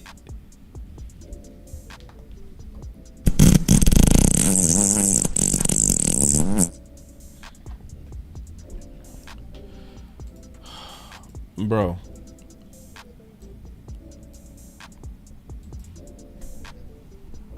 No, bro. We can't do this, bro. He said, I'm not racist, but we need somebody black at DC. Bro, don't ever think like that, bro. No, bro. No, that is not the answer. We cannot start picking people just because of color. I don't care if you black or white saying that. Bro, that is definitely not what we... Because listen, what some of us say when we say stuff like that, and I think I know what you're saying. I think what you're saying is we need a coach that's gonna come in here with some fire, or a coach that's gonna hold these guys accountable. But that has nothing to do with color. That has to do with quality of coach. So a lot of us would have been real mad if we saw a white guy say that, man. We would have been mad. We would have been real mad. What you mean, Dak? I want a white quarterback. Bro, we would have been real mad at somebody saying that. We cannot go down that lane as black people, y'all. We cannot. Don't do it. And I'm just as against it when we do it as when they do it. We cannot pick people or favor people just because of color. You can't do it. Not if you're trying to have a championship culture. And I'm not trying to call y'all big dog. I just want us balanced. You know what I'm saying? And we gotta, we gotta be careful, bro. You know what I'm saying? Because like you say, I'm not racist. But see, this could come across as bias. And this is the problem. You might not be racist, but this could have racist results. And see, we get done like that by them a lot. Where people to say, we need a guy in here that's white. So guess what? The qualified black man is not gonna get, or Asian man, or brown man, Hispanic man, not gonna get a shot just because somebody of a higher place had a bias. So, but I appreciate you being honest, bro. But listen, y'all, we cannot go down there, never, as black people. I don't care if they evil like that towards us. You can't do that back. You can't. You gotta always stand with humanity. Always. Humanity over color. Every time. And a qualified person. It's not about the color. It's about, is this person qualified? White, black, green, don't matter. So anyway, I ain't gonna just harp on that. But I just wanted to just, talk about that. You know what I'm saying? Because, we got to be very careful. That's all. But going back to Dan Quinn, that's why I meant what I said. We need more science and less mad. See, when you talking about science, you got to then deal with the laws of physics, right? And the laws of physics, because I looked into physics. Don't ask me why, but I looked into physics. Physics is the study of the natural order of things. That's what physics is. And a lot of times Dan Quinn, when he would go into his mad scientist role, he was going against the laws of physics. He was going against the natural order of things. See, I wish Okoye was here, because I know we would have had a great conversation on this, because I know he real smart. Okoye real smart. We would have rocked this particular conversation. See, when a linebacker, and listen to me, I'm talking about physics. It's a reason why you want certain types of linebackers, right? You want some of them, especially run stoppers. You want run stoppers to be like 240, 250, right? Why? Because physics is still on their side, but it's different. It's because of speed, right? So if you get a guard that's going to the next level, and let's say that guard weighs 300 pounds, but they only run, let's say, like a 5 flat or a 4.9 if they're fast. If they're slow, they're a 5.2, right? But a guard that's trying to get to the next level, just because that guard might have the weight on the linebacker, it does not mean they have the physics on the linebacker. Why? If you get the right type of linebacker, they can overcome the weight because of the speed of them carrying 240. I'm gonna say that again. When you 240, let's say if you run a 4.4 or a 4.5, and the guard then goes to the next level, right? But you running at them and you hit them, but you are faster. You're going to have more physics behind you than that lineman that weighs 300 pounds, because you are taking your 240 pounds and you put that speed on it, which gave it more power. But then it gets to a point where you got linebackers that's 220, 205, 210.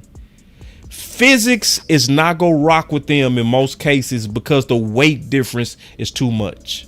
It's just too much. And see, over time, it's going to break them. That's why you saw Curse start off as a bull, courage, doing everything. But after being under Quinn for a while, it took the bite out of him. So how do you fix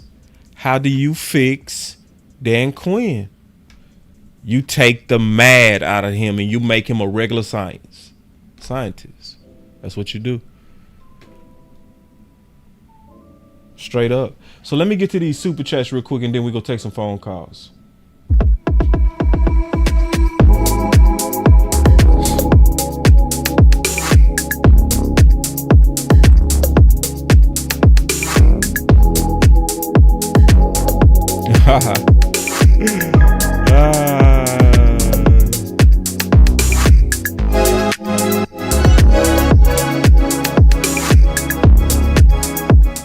Get to these super chats. My boss say boss is going scientific and on them.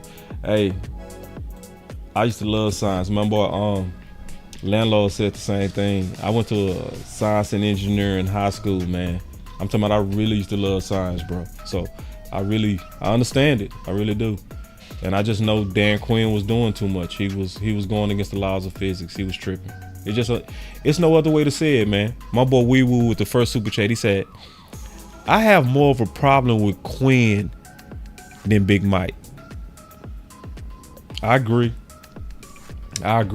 Like, ain't it funny how it changed, bro? Yeah, ain't it funny how it changed, bro? At first, Dan Quinn was threatening to take Mike McCarthy's job, and then after we really looked under the hood, all of us pretty much came around that Mike McCarthy is a better fit to be our head coach. This is a good question. My boy Blackwell say, boss, how do you take the mad out when Mike McCarthy delegates? That's why we having this conversation right now. That's why we having this because you basically saying you got to go in there and you got to tweak him like Bones. This is so, like, if you want these guys back, I don't want you back the way that you were. You see what I'm saying? It's like we gonna have this hard talk like, hey, bro, we did give you full authority to do it your way. Nah, we going to some regular science now. Yeah, we go take some rope from you, bro. We gave you a lot of rope. We taking that back now. Now Bell is going back to safety. Mozzie putting back on the 30 pounds. And we go get us some traditional linebackers. We not going to play this tweener shit you been on. We just not doing it. And you go coach the guys that we bring your way. We ain't being cute no more. We not doing none of that mad stuff. The next time you go out there and say, Neville Gallimore, let's see what you look like at a wide 9. Be like, what, man? Put that ball back at the 310. And see, I started noticing that mad scientist stuff like last year. When I saw him take Gallimore and he put him at the wide 9, I said, bruh, what the, man, what we doing? You can't handle the truth. And I remember I said somebody, everybody was like, boss, don't you dare talk about Quinn. Don't you dare. It was like, man, hold on, bro. I'm seeing some stuff about Quinn that's So now you gotta turn that knob on him. You know, a lot of people, no, man, Jerry and Steven, they too controlling shit. This is one of them times they need to be. This is the time they need to be. Shit. Go right in there and be like, hey, yeah, man, that was cool. Yeah, man, I appreciate you being creative and all that. The scientific matter, the method, it was cool. Hey, man, you know, but, you know, we not playing against physics no more, big dog. We not doing these experiments that you want to do. We not taking the veil and saying, okay, let's put some, because look at what they did. I'm going to say that again. Neville was a natural 3 tech. They put weight on him and made him a 1 tech. Mozzie come in here a natural 1 tech. You make him lose weight to become a 3 tech. That's nerd, dog. That's nerdy, bro. Let's just keep it real, bro. I'm seeing through you now, bro. I'm seeing some nerd tendencies. You doing too much. He has the mind of a scientist in a football body.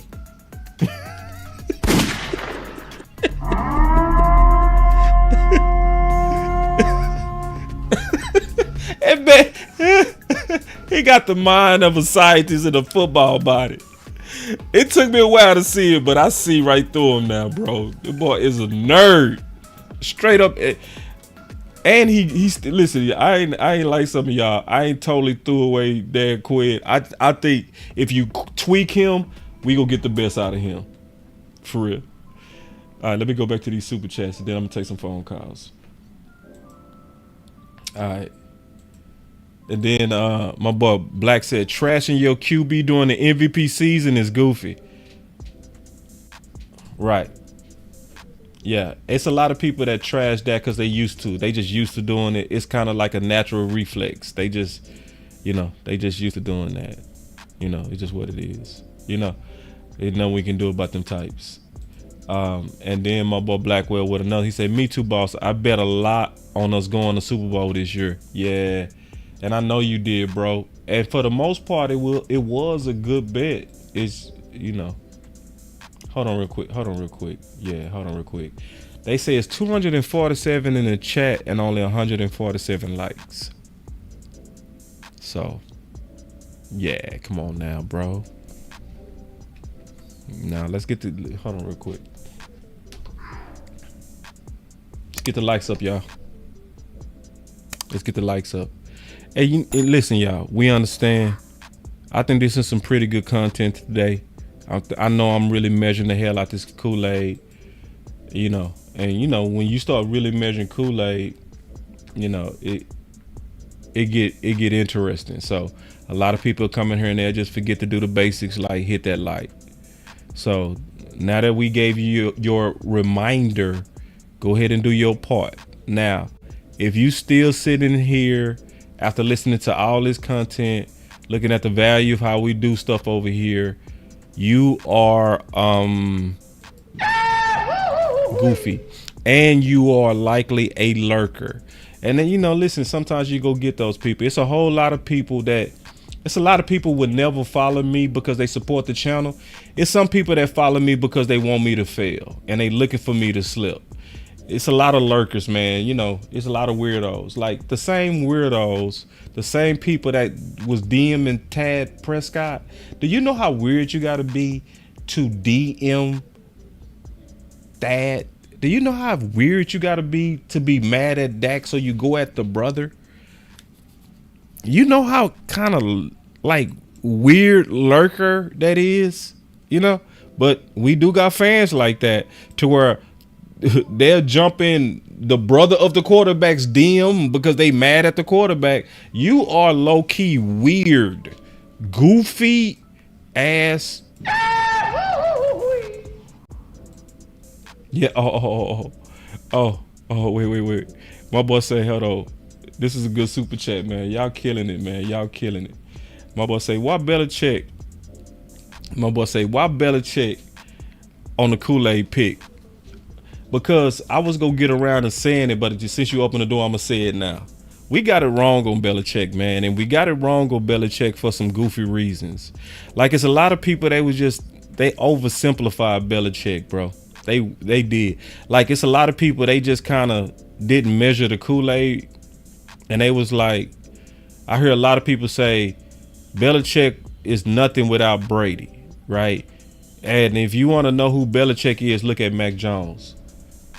Did you really measure that? Like, did you really measure that statement? Did you really think about that? Or did you go back and double check that? Because if you did, you wouldn't say it. Because I did. You know what I'm saying? Bill Belichick was 11-3 with Matt Castle.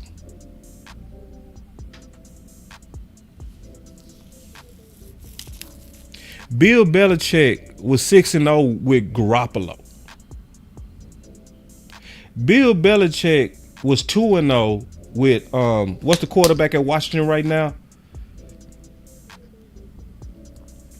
I can't remember his name. Y'all help me out. He with Washington right now.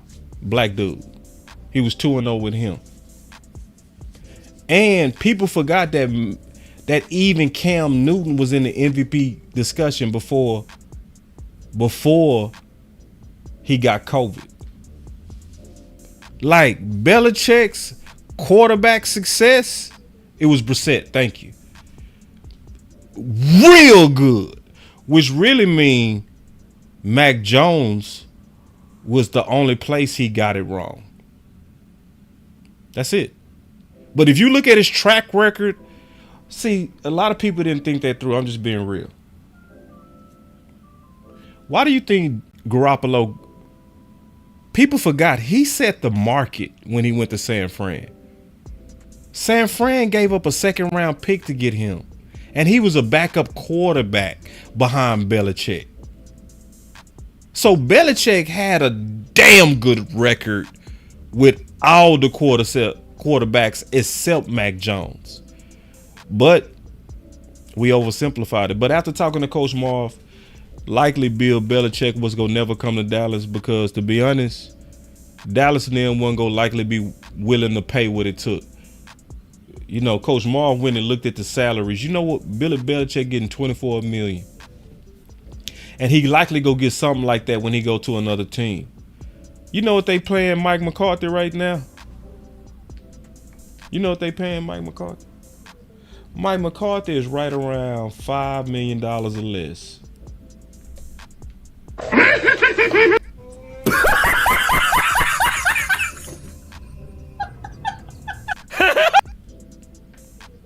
They doing Mike McCarthy bad. Mike McCarthy basically done won. And see, you know the Cowboys, man. See, they get so enamored at a deal. Once Coach Marv, my boy Chris 214 said, really, yes. They are only paying Mike McCarthy around $5 million. Mike McCarthy right now is the second last highest paid coach. Second to last. Yes.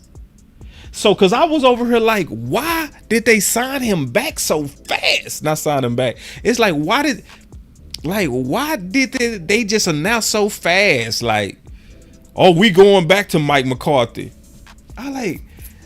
If you trying to get him to change, you should at least kind of make him sweat a little bit. You didn't even make him sweat. The reason why they ran back at it because they know they getting a super deal on him. Man, you paying a coach only $5 million that won 12 games 3 years in a row? Ooh, they gangster for that. You can't handle the truth. Ooh, they gangster. They are gangster. Ooh. Ooh, that is boy. Listen. Okay, so you didn't extend him, right? But you only paying them around $4 to $5 million. Ooh, that's dirty. Ooh, that's dirty. That is, ooh. Sometimes you getting a deal so good. Sometimes you got to be like, I got to pay you more than that, man. I can't pay you less than the Jets coach.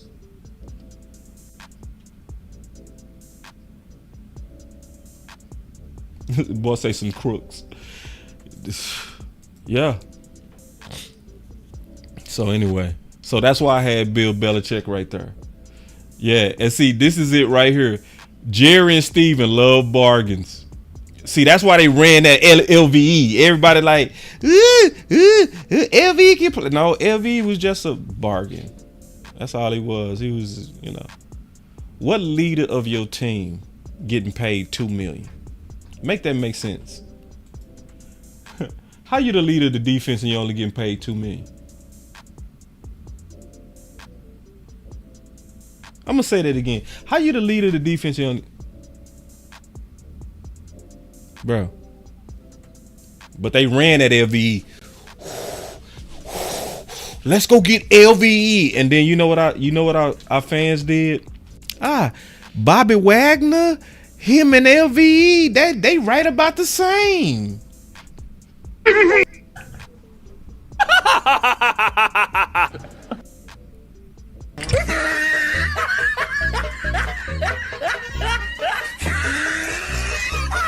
Yeah. It was our fans. LVE, Bobby Wagner. Why we need Bobby Wagner? We got LVE. Do y'all remember how he played with San Fran?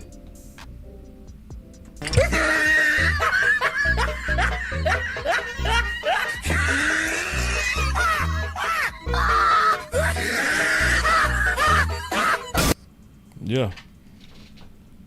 Yeah, it was our fans. Covered up, cover for LV. We sure did. Goofy ass. Like, all right.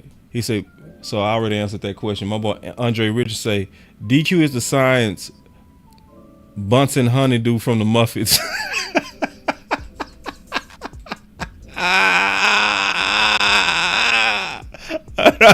Hold on real quick. Let me see if I can pull him up, bro. That's cold-blooded, man. Let me see if I can pull up honeydew from the Muffets, though. That's cold-blooded, bro. Ooh, hold on. Let me see. Let me see if I can pull up honeydew. Damn, that boy said he honeydew from the Muffets. Oh man, I gotta pull him up, bro. If I can pull him up, this gonna be so funny. If I can find something on here, but I can't find. Oh, okay, I can't find it. I ain't gonna push. That boy say he honeydew from the Muffets. That's cold-blooded. All right.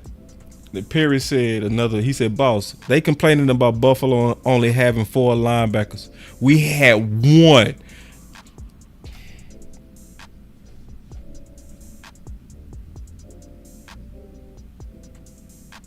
Bro. Yeah. Don't get me started. And then my boy Blackwell with another super chat. He said, oh no, I already read that one. My boy Dwayne Morris said, boss, our local media and fans are harder on the players than they are on upper management. Ooh.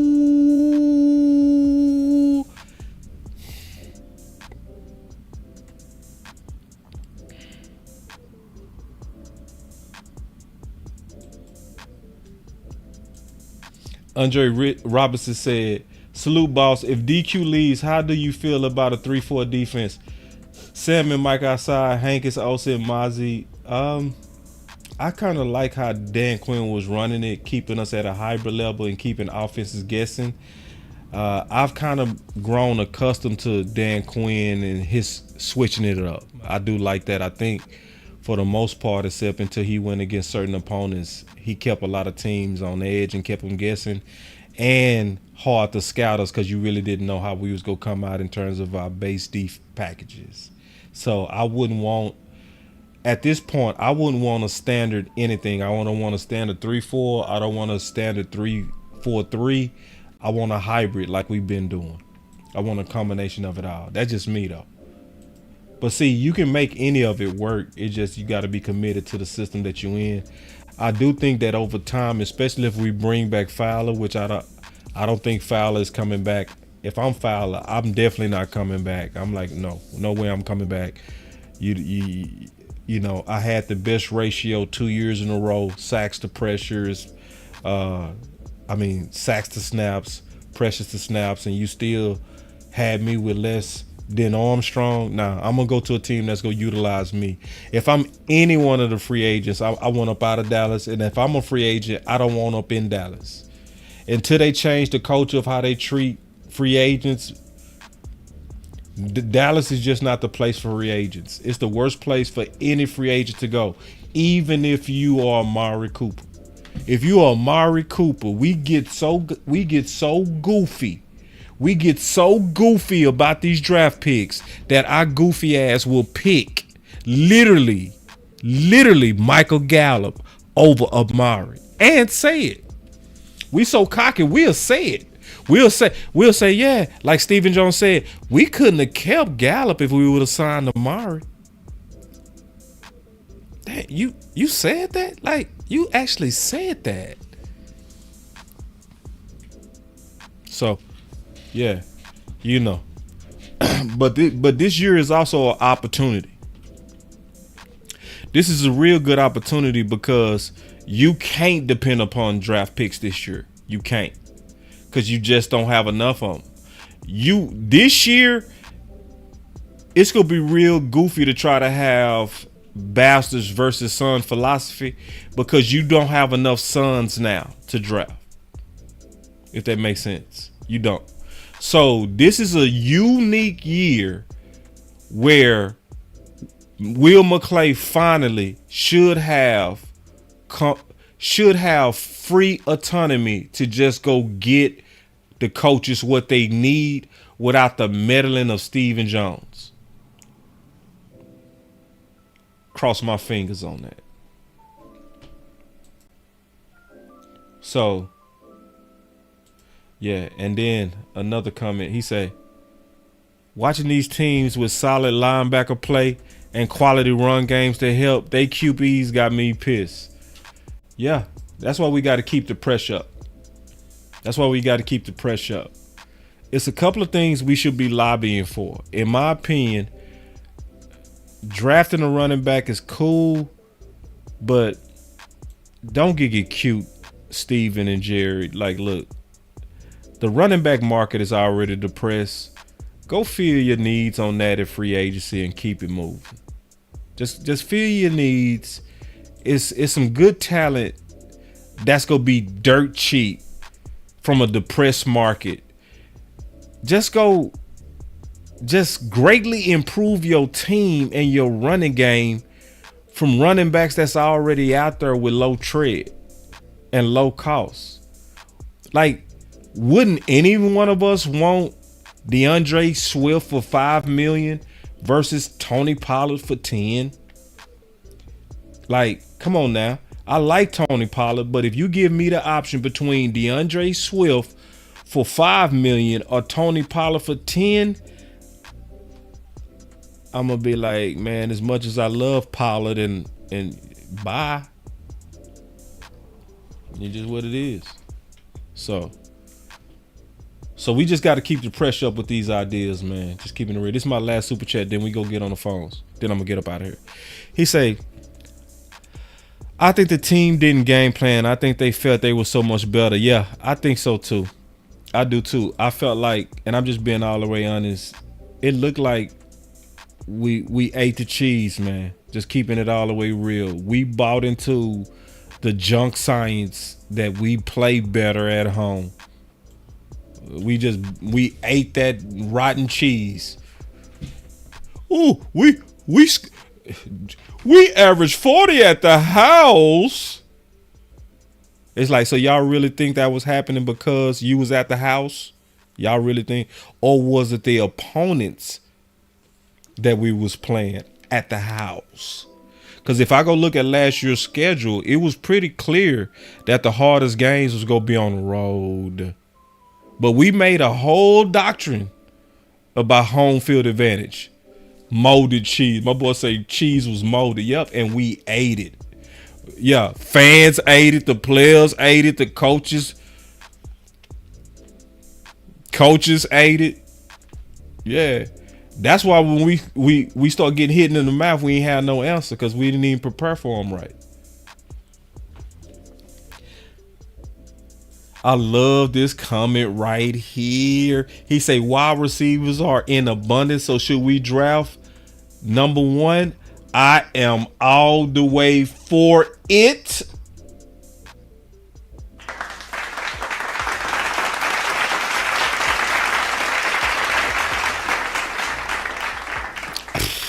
I love what you saying, bro. And see, let me tell you why. It bothered me greatly the way that CeeDee Lamb acted. It bothered me greatly the way he acted in the playoffs. It's like, if I'm going back to hip and Dak, if CeeDee Lamb is, dropping to what he was doing, all that pouting, Dak need another option, man. Dak need to be like, okay, you over there on that pouting and all of that.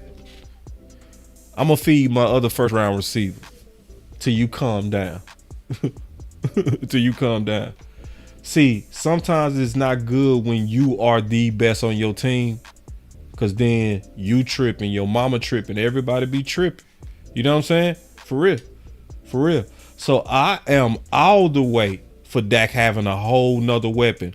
First round weapon. I'm with it. I'm with it. Shoot, hold on. Where my button on that? I'm with it. Bringing real back. He be speaking his mind. That boy with the shit. That's a good question. That was a damn good question. All right, so here we go, man. Y'all already know, man. We finna get on these phones. This is my favorite part of the show. So here we go. Y'all call on in. Piling paper, got them talking nice to me. Down the bottle, it be going right through me. Brown baby, down to take a flight to me. They think that I'm stunting, but it's slight to me. Piling paper, got them talking nice to me. Guess that's why the labels want the rights to me. CD on my back and it feel light to me. They think that I'm stunting, but it's slight to me.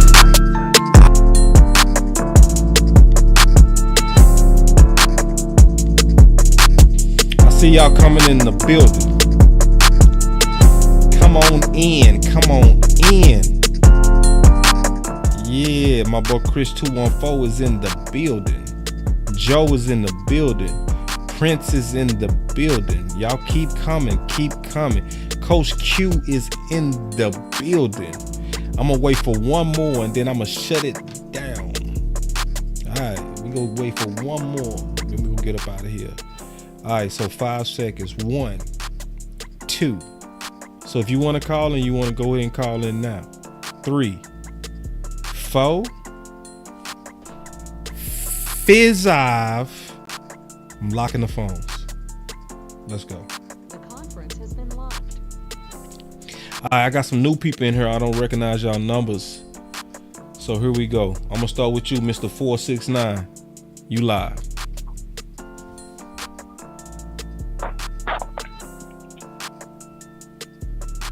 469, you live. Hey, you said 469. Hey, can you hear me? Yep. Oh, okay, that's what's up. Hey, I'm on the show right now? Mm-hmm. Okay, well, I ain't got too much to say, man. But just like I said earlier, man, I get tired of these fake-ass Cowboy fans. And what I mean by that is you got Dak, who is a hell of a quarterback, and he hadn't won a championship yet or hadn't had a playoff run yet. But if you're a Cowboy fan, you want to go back to the days of the Chad Hutchinson, Chad Hennings, Anthony Wright,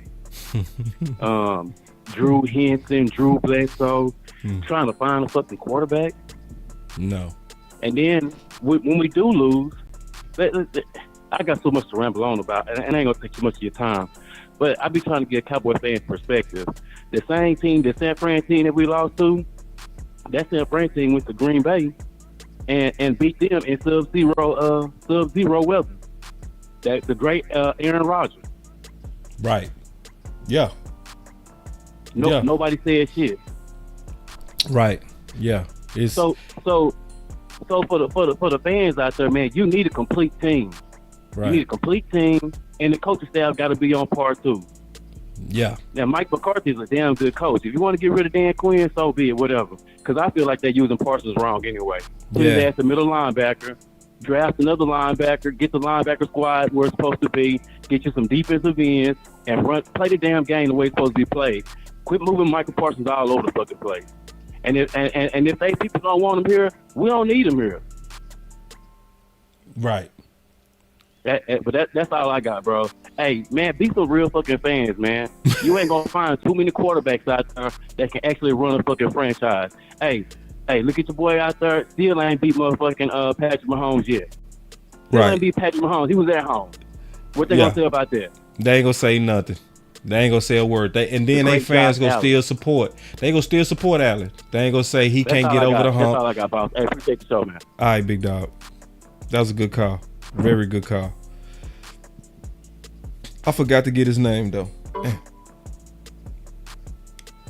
right, here we go. 678, you live.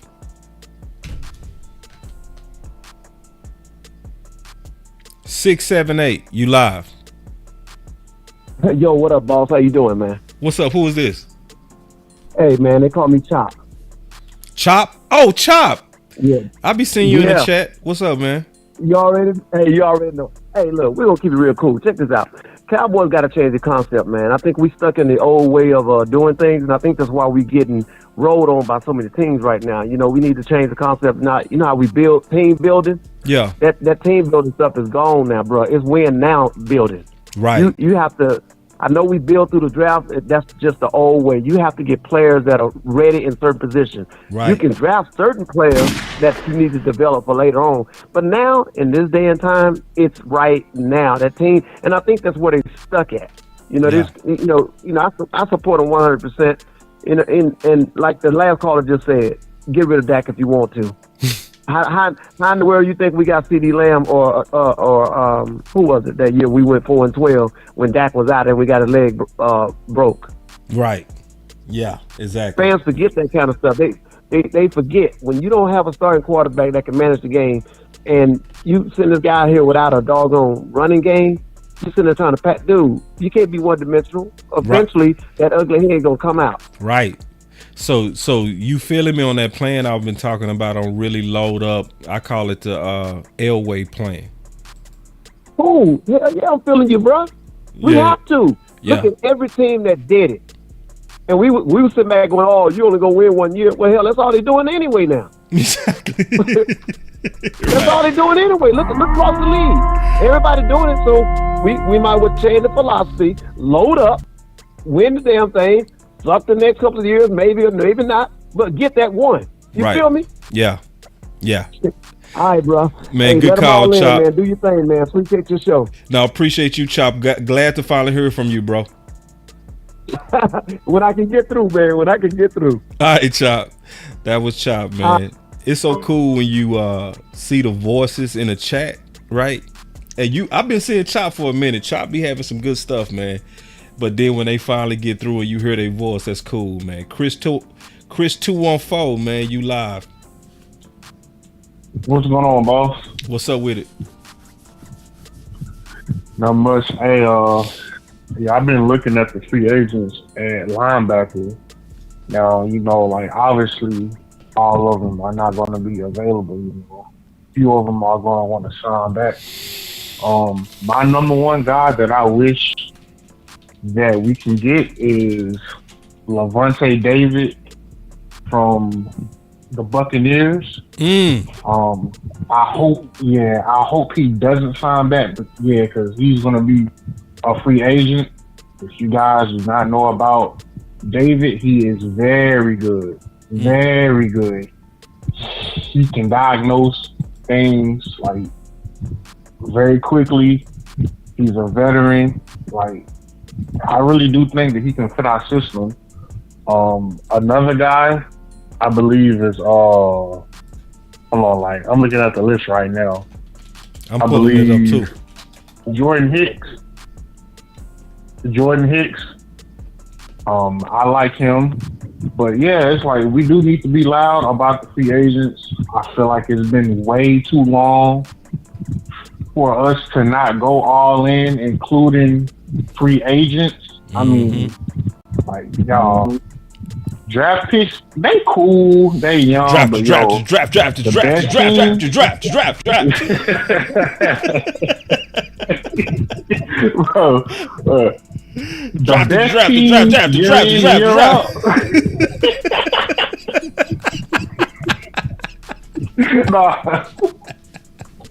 No, for real though. I'm for real, bro. That's the best team, you're in and you're out, bro. They don't just depend on the draft. They bring in quality free agents. Right. Quality. Yeah. You know what I'm saying? So it's like we do need to adapt what we did last year with Cooks and Gilmore and just try to take that up a notch. Yeah, I'm with that. Really. Yeah, to me that's the way, and I'm gonna get into that more as we get into free agency and all that kind of stuff. You already kind of digging into my future content, you know. But yeah, I agree with you 100%. Bro. No. You know I ain't tripping. It's just, you know, I'm just letting you know you're already in my sauce, bro. That's what it is. All right, boss. Well, that's really all I had. But listen, Lavonte David, go get him. Yeah, I got him right here, bro. Yeah. So he 33 years old. Okay. Yeah. So I'm literally looking at the market right now. You know. So yeah, to your point. Yeah. So. But this is the year we gonna have to. Okay, bro. All right, take it easy. Yeah. All right, that was Chris 214. All right, Coach Marv, I'm gonna say you to the end, so just be patient. So let me see, Prince, you live. Hey, what up, boss? What's up with it, Prince? What up, man? Say my number so you know it's me. I just said your name. I got you. But you know what? Yeah, you right. You know what, boss? Yeah. I gotta admit, I drank the Kool-Aid. I fucked up. I got hyped on the Cowboys. Home field? Thinking that they're gonna beat the hell out of the Packers. I fucked up. I can admit that. I'm gonna be a man, and I'm admit that. But everybody knows, every Cowboy fan should know who the problem is. It's the Jones family. So we need to rise up as a Cowboy nation, and we need to peacefully protest against the Jones family, because this loss should be the tipping point. That the way they've been running business is no longer acceptable. Right. And it is time for all of us as Cowboy fans and the Dallas media and you as the new media. CCC, I talked to Jay Tuck the other night, and I brought this up to him. I brought this up. I brought you up, and I brought up the new Dallas media. I'm like, y'all, and I told him this. Y'all don't kiss Jerry's ass. Y'all not afraid to be critical of the franchise. Nope. Nope. And it's time. And you know what? Even though McCarthy is a good coach, but he needs to be held accountable of being soft. Yeah. Of being soft. Yeah. Because I've noticed too that he allowed Jerry and Steven to tell him what to do, and he don't fight back on certain things. Because yeah. I mean, Prince, I call him unsullied. You know, it's just what it is. Yes, sir. He's unsullied. He's cut. We still got to win with him, but he's damaged. He is. Quinn is too. So yeah. And it's time, and you know what? And I don't want to hear about them not going out in free agency and getting bargain basement free agents. I don't think they go do that. I think they go do what they've been doing. If you look at the pattern of the Dallas Cowboys, they've been doing really good going with former greats. You know what I'm saying? Former first rounders. So it's not gonna be top shelf, but it's gonna be quality. You know what I'm saying? Former greats. So I got you. And like I said, it's just the way, like I said, I mean, hopefully, Jerry, don't nobody care what you have to say. Don't nobody care. It's just like, I had to go back and rewatch some of the old clips of what happened between Jimmy and Jerry. Mm-hmm. And Michael actually said this. He said this on the interview. He said he was angry. Most of the team, when Jimmy left, they were angry at Jerry. Yeah. They hated Jerry because Jerry couldn't keep his fucking mouth closed. Yeah. Because like I said, he couldn't keep his fucking mouth closed. He ran his fucking mouth to the media saying that he can hire 500 coaches to coach his fucking team. Yeah. And that pissed Jimmy off enough that Jimmy left because of that motherfucking comment. The history wasn't quite like that, but I feel you. You know, but Prince, let me take these other calls. I gotta get out of here by 10, but I appreciate your call. I got you. Have a good night. You too, Prince. Bye. So, all right. So, I ain't trying to rush everybody that's left. I just want to communicate that I do got to get out of here by 10. Joe, you live. Hey, what's up, boss? What's up, Joe?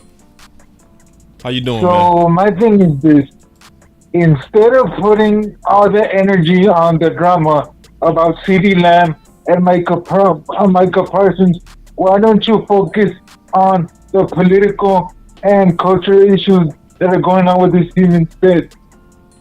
Right. Agree. And the reporters too. Why don't you ask the hard questions? Why don't you ask about the culture? Why don't you ask Dan Quinn as to why he values linebacker? He doesn't value linebacker. Yeah. And for other Cowboy fans that want to give up, now is the time to be more active than ever. What I mean by that is share the content, tag the important people, tag the important people, tag DallasCowboys.com, tag G-Bag Nation, 105.3 The Fan. It's not the time to give up. We can be mad, we can complain, but as for me, my love for the Cowboys will never waver, and now is the time for me to be active. And that's why I share your content on Twitter. I tag the Dallas Cowboys, I tag 105.3 The Fan. And maybe they'll get the memo. Yeah, you're doing your part, Joe. You're definitely doing your part. I can sleep well at night knowing that I did my part and having my voice. Right. And having my voice. There you go. Me too. I sleep good at night too, man, knowing that I didn't quit. All right, boss. You have a good night, You too, man. Joe. You too. Good call. Very good call All right, from man. Joe. Good call, man. All right, so we got 2 coaches left. Coach Q. What's up, boss? What's up, big dog? You was in my warehouse when you was talking about the linebackers, the signs of linebackers. So for those who might not know about football, it's a certain thing called 100 Club. What that is you squat 600 pounds, you bench 400 pounds, you power clean 300. And they gives you the power that you need as 6'2", 6'3", 240-pound linebacker to take on a guard. That's why coaches, when coaches scout, they looking for that type of stuff. Linebackers. I'm glad that you was talking about that. Yeah, and, physics. One of the yes, and it's another reason why, boss, you was pounding the table when we drafted Parsons. You wanted JOK. You kept saying it every time. You go JOK. Nigga, in the second round, boss. I really didn't want JOK like that, bro. I was wrong on JOK. I'm gonna be honest. I was wrong. I wasn't into the little linebackers yet. I was late to the JOK train. I'm just being honest. You know what I mean? Were you? Yes. I didn't even put JOK in the Boss Cowboy guide, even though he had some good tape. I just didn't believe in the size. That kind of took over later after JOK. You know what I'm saying? And I can admit I was wrong. But for me, I was a Notre Dame fan. I saw how he was laying linemen people out. So Yeah, he played above his weight. You know what I mean? He did. Yeah. Like I was just trying to shake out of that size. See, now today I would have done it in a heartbeat. You know what I mean? Because there's so many examples of smaller linebackers actually playing well. It wasn't popular then like it is now. You know what I'm saying? So I'm just being honest, I was wrong. And then, no problem. Then the Zach Martin convo for Camo that I see on my screen. If he goes back to August, Boss Cowboy actually had this conversation about Zach Martin. Yeah. And back in August, the rumor that Boss uncovered was that teams was offering only a 2 when Zach was holding out. So if they were offering him a 2, which they're gonna offer him 1 year older? And even then, Boss was like, why would we take a 2 for an all-pro Hall of Famer? That don't make sense. That doesn't add up. As far as capital, you want a 1 and another pick. So if they was offering 2 for a all-pro Hall of Famer in August of last year, what do you think they're gonna offer this year? That's my thing. Because I'm like you, Boss. In Camel, you go back in August, you can get that show. I'm like you, Boss. I'm gonna need a 1. I'm sorry. I'm gonna need a 1 for All Pro Hall of Fame. I just that's what it's gonna cost me for that, because right now he's not that expensive. So I'm willing to have that combo, but you know what team is gonna pay you what it's worth. Another conversation people are not talking about is the decline of Zach Martin. People ain't say we. Come on, Boss. Come on now. They not. Then Nothing I want to mention is everybody was cheering on Cook, but it comes back to the Boss. Which running back did well? Because both our lines were blocking. The power back did. It's second power back. Cook is not. Think about that. You go back and look at that game. Rich was able to make a hole. Jacko. So it comes back to the Boss. Like Cooks is great, but in the playoffs, when you get to these stingy defenses, and you get to when it's muddy, you never. Cook kept getting stuffed in that hole. Right. So I like Cook, but it's a reason why you need a power back. And one of the biggest mistakes was us not drafting one on getting one, and not keeping a cheap Zeke or anybody like that. It cost us this year. So I hope we don't make the same mistakes coming up here. And I would love to have rankings, but I don't know if they are going to pay for that. But we'll see. I know you got to go, and I know Coach Mark got some good stuff, Boss. Appreciate it, Coach. As always, man. Coach Q, be brilliant. Anytime. All right. Coach Marv, you the last one. What's up, Boss? How you doing, brother? What's up? How you doing, Coach? No, I ain't doing well. Not doing well at all. Not doing well at all. I don't want to say what I gotta say. And I know we talking about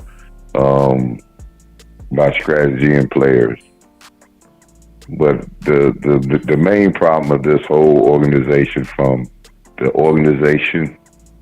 the top to the coaching staff, definitely from the players, and I'm gonna say this from our fan base. We need to grow the hell up. And this is is the problem.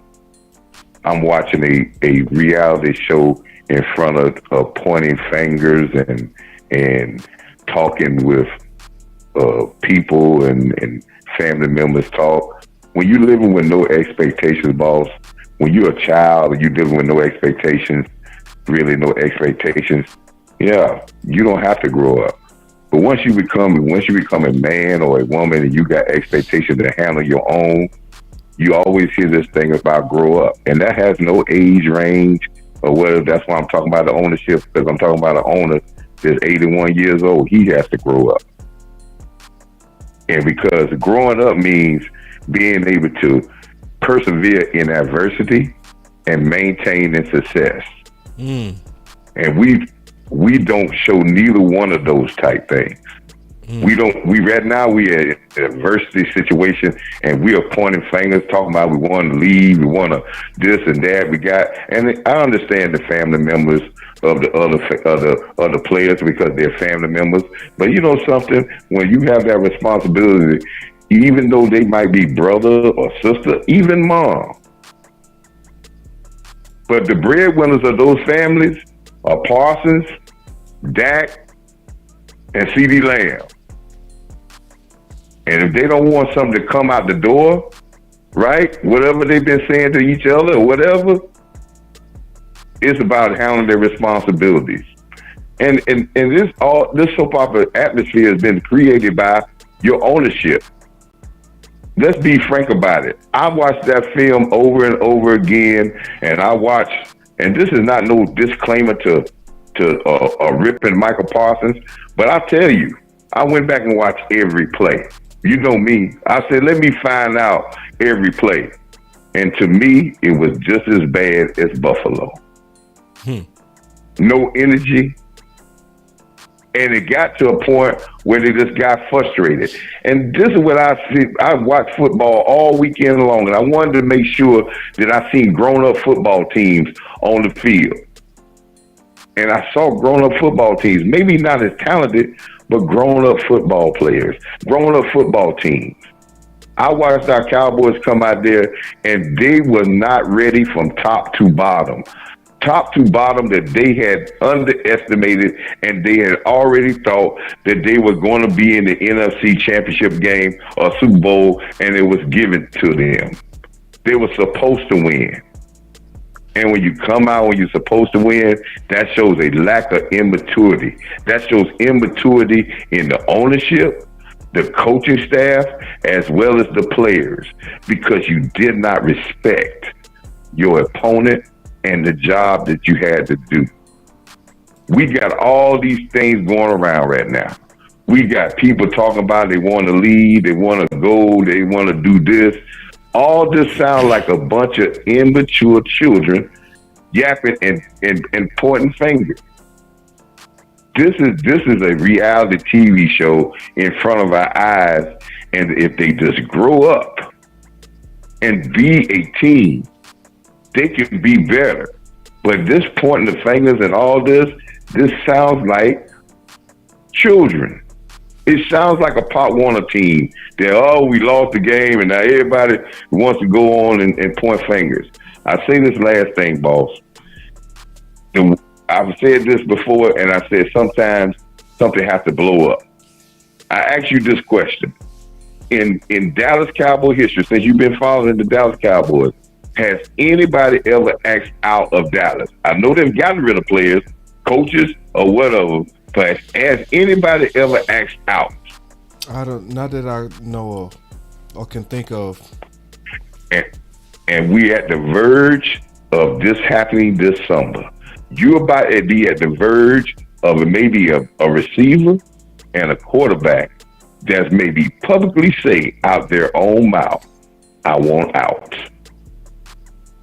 And this would be the crumble of because the arrogance of this organization feeling that you're privileged to be here and we can pay you anything because you should be happy that you're a Cowboy.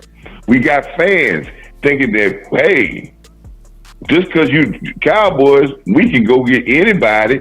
And I can tell you from first-hand basis that guys in the NFL don't want to come here because they don't feel it's football first.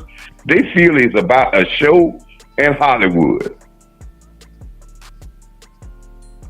And when Dak acts out, which he's getting very close, that's gonna be the most embarrassing thing to this organization, because when the other players in the league know how good Dak is, the other players in the league know how good CeeDee Lamb is, and when they act out and you got a lame duck coach, all these free agents you got on the board, either you gonna pay exuberant money over the top money, over what they really worth, or you're not gonna get any. Hold on, Coach. You think CeeDee Lamb or Dak is gonna axe up out of here? Because why wouldn't they? Why wouldn't they? What? Let me ask you a question. If CeeDee Lamb got traded, you think he still get $30 million a year? He gonna get paid. I'm just thinking about like what you saying. You think this year? That's the point I'm saying, boss. Or CD is gonna axe up out of here. Dak or CD are gonna come to the conclusion, if they have to go back and forth and we start to get pit and we have all this media attention and it gets so doggone toxic, they're going to say that I can get paid someplace else. I don't have to be in Dallas to get paid. This is a new age. This is new age people. One time you had to be in the big markets to make money. Now you could be in a smaller market and make the same amount of money. Okay. We got to be very careful of where we at here, and the old ways of Jerry thinking that I can do anything and it's worth $5 or $6 million if you're a Cowboy, and nobody will ever ask out to be in a Cowboy. Cowboys is the best thing since sliced bread. Nobody will ask to get out of Cowboy land. It never happened before because we had that same philosophy. But we are dealing with a different society, with new media, different outlets. Money can be made everywhere. And Dak would get his pay. If it ain't in Dallas, he can get it someplace else.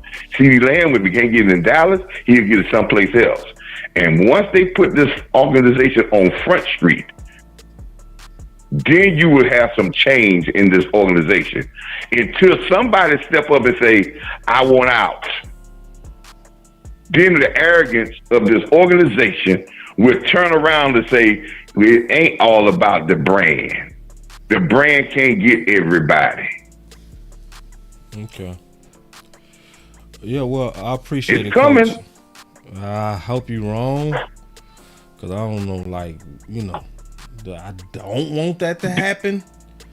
Our fan base don't think that nobody can leave Dallas, man. Everybody think that Dallas is when you're a Cowboy, you starting at the Cowboys, that's where you want to be, and that's how it's going to be. And our ownership think that same thing too. That's why they strike so hard to pay people, because it's not that they cheat.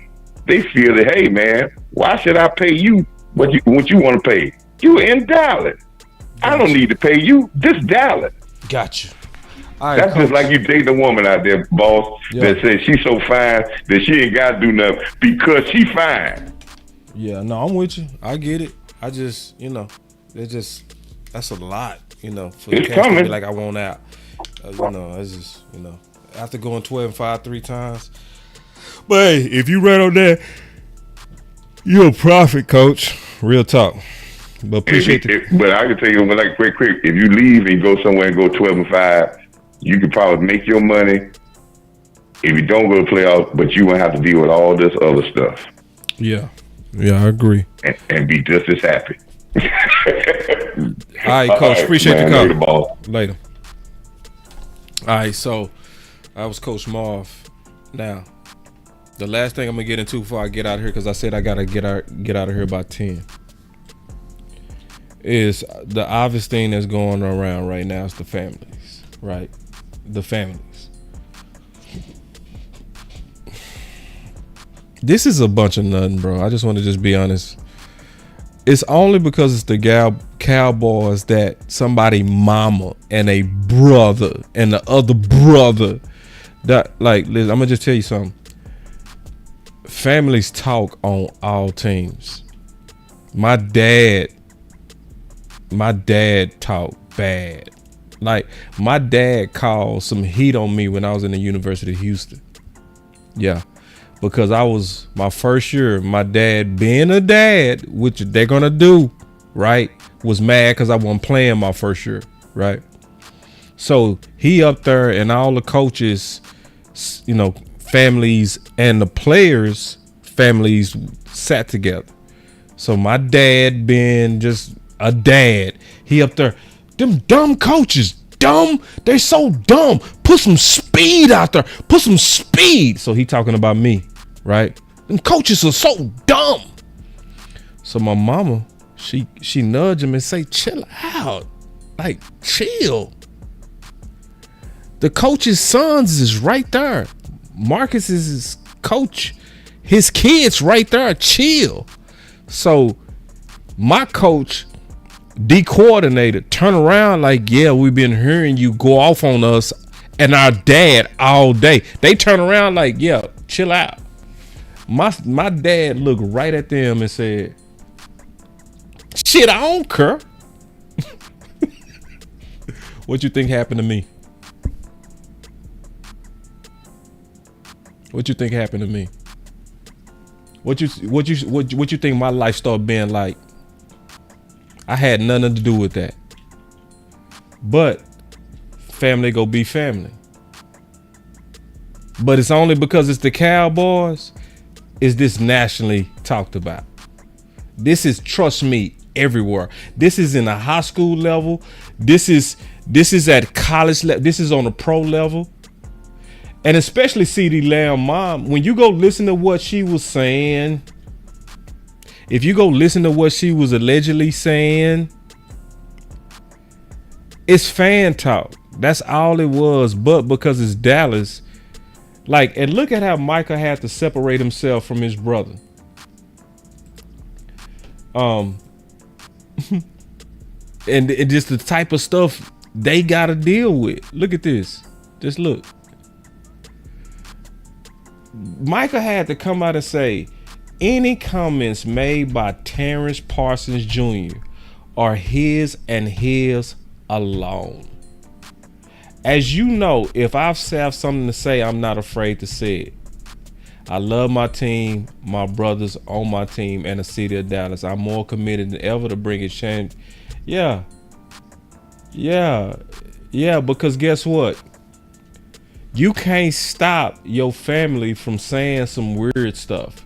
I'm going to expose the Dallas Cowboys. When? Where? What? How? What you gonna say? What you gonna say?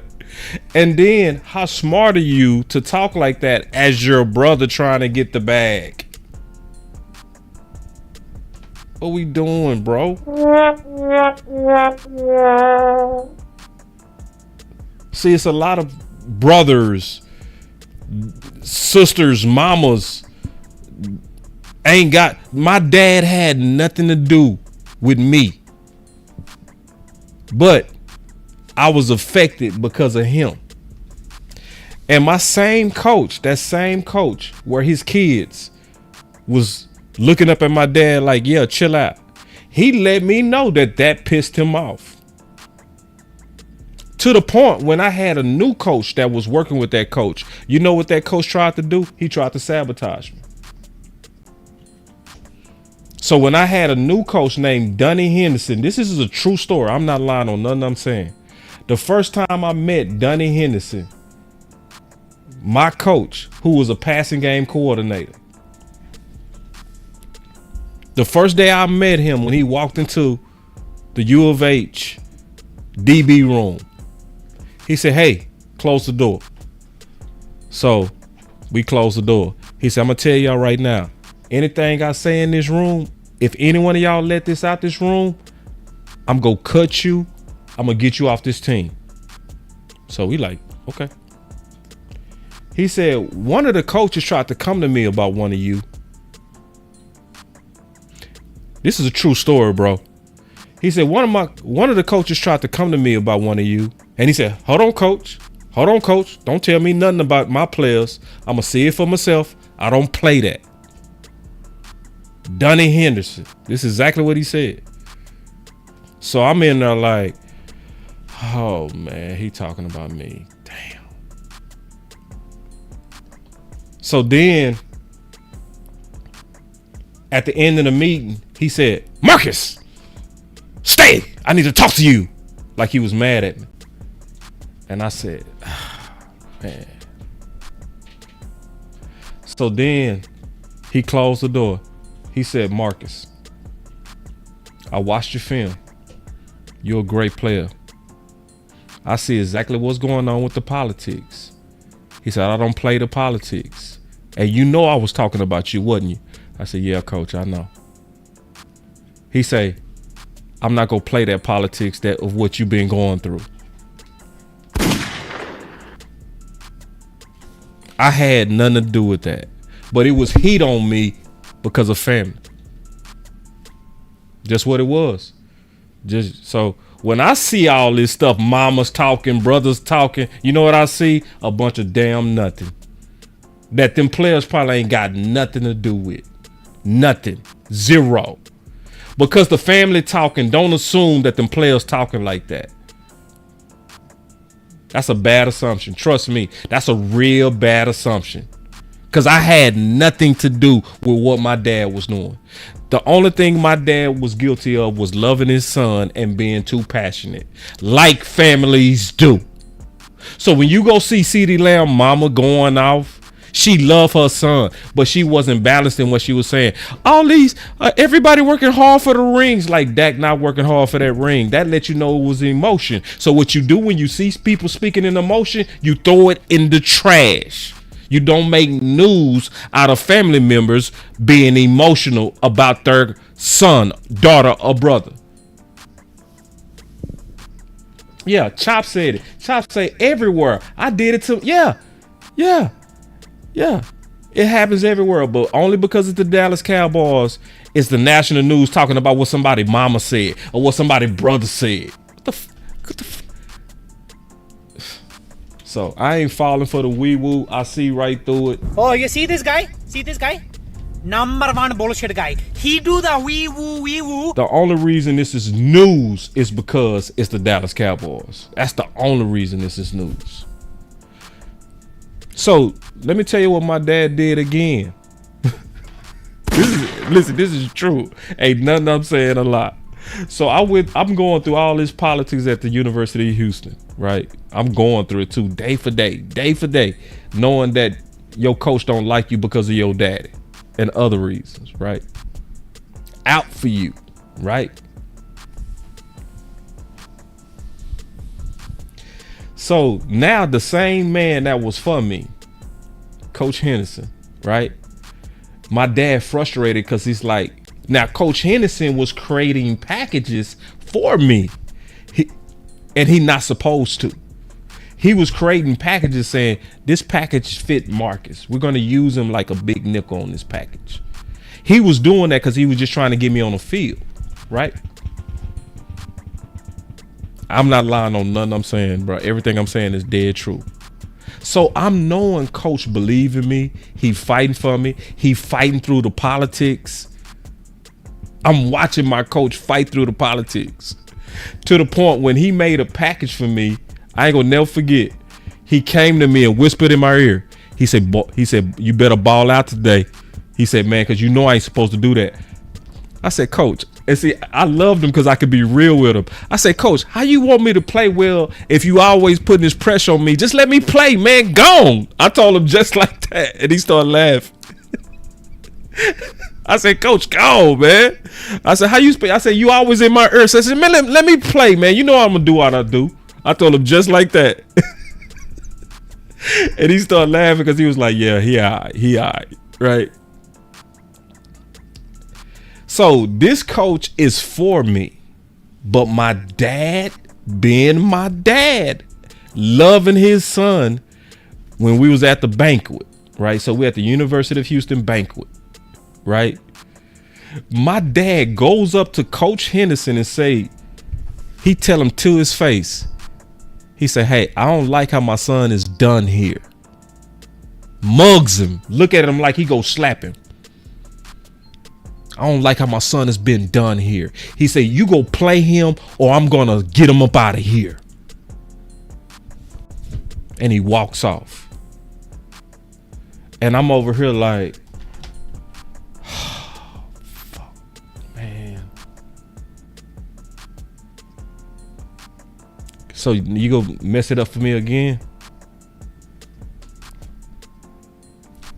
The only thing that saved me is that Coach Henderson was a mature man. He wasn't like the first coach who was like a little boy, holding grudges on an athlete over their dad.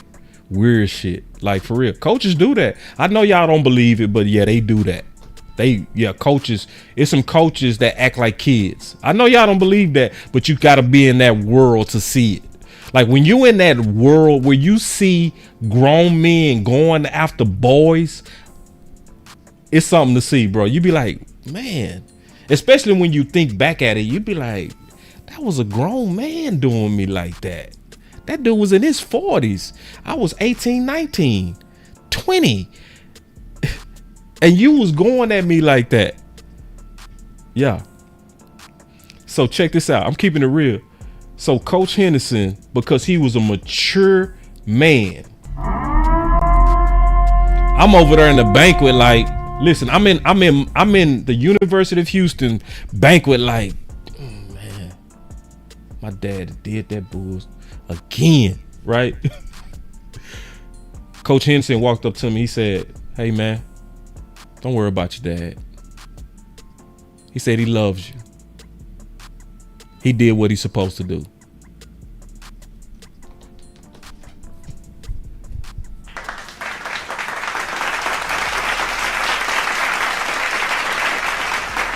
So when I see CeeDee Lamb mama going off, you know what I say? What Coach Henderson say? She doing what she's supposed to do. She love you. When I see Michael Parsons' brother speaking out, I don't overreact like some of y'all, cause I was them players. Nah, this ain't no drama. This is nothing. You take all of this trash that they talking about with family members and you throw it in the garbage where it belongs. This ain't got nothing to do with our players. Boss Cowboy Sports, where your voice matters.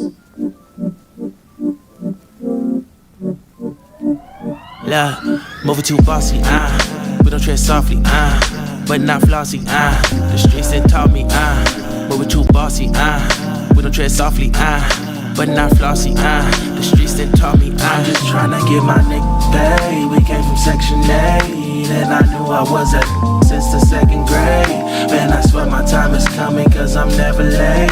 Came from broken homes and broken dreams to getting paid. Love, dollar bill, listen close, this is not a drill. Niggas hungry trying to get a meal. I've been in light, who gon' pay a bill? I've been in action, been in traction, surplus with niggas lacking, shining light but still be blacking, red lights will stop the action, grand to go, even when it's slow. Higher heights to balance out the lows. Can't ride the wave cause you ain't got a boat.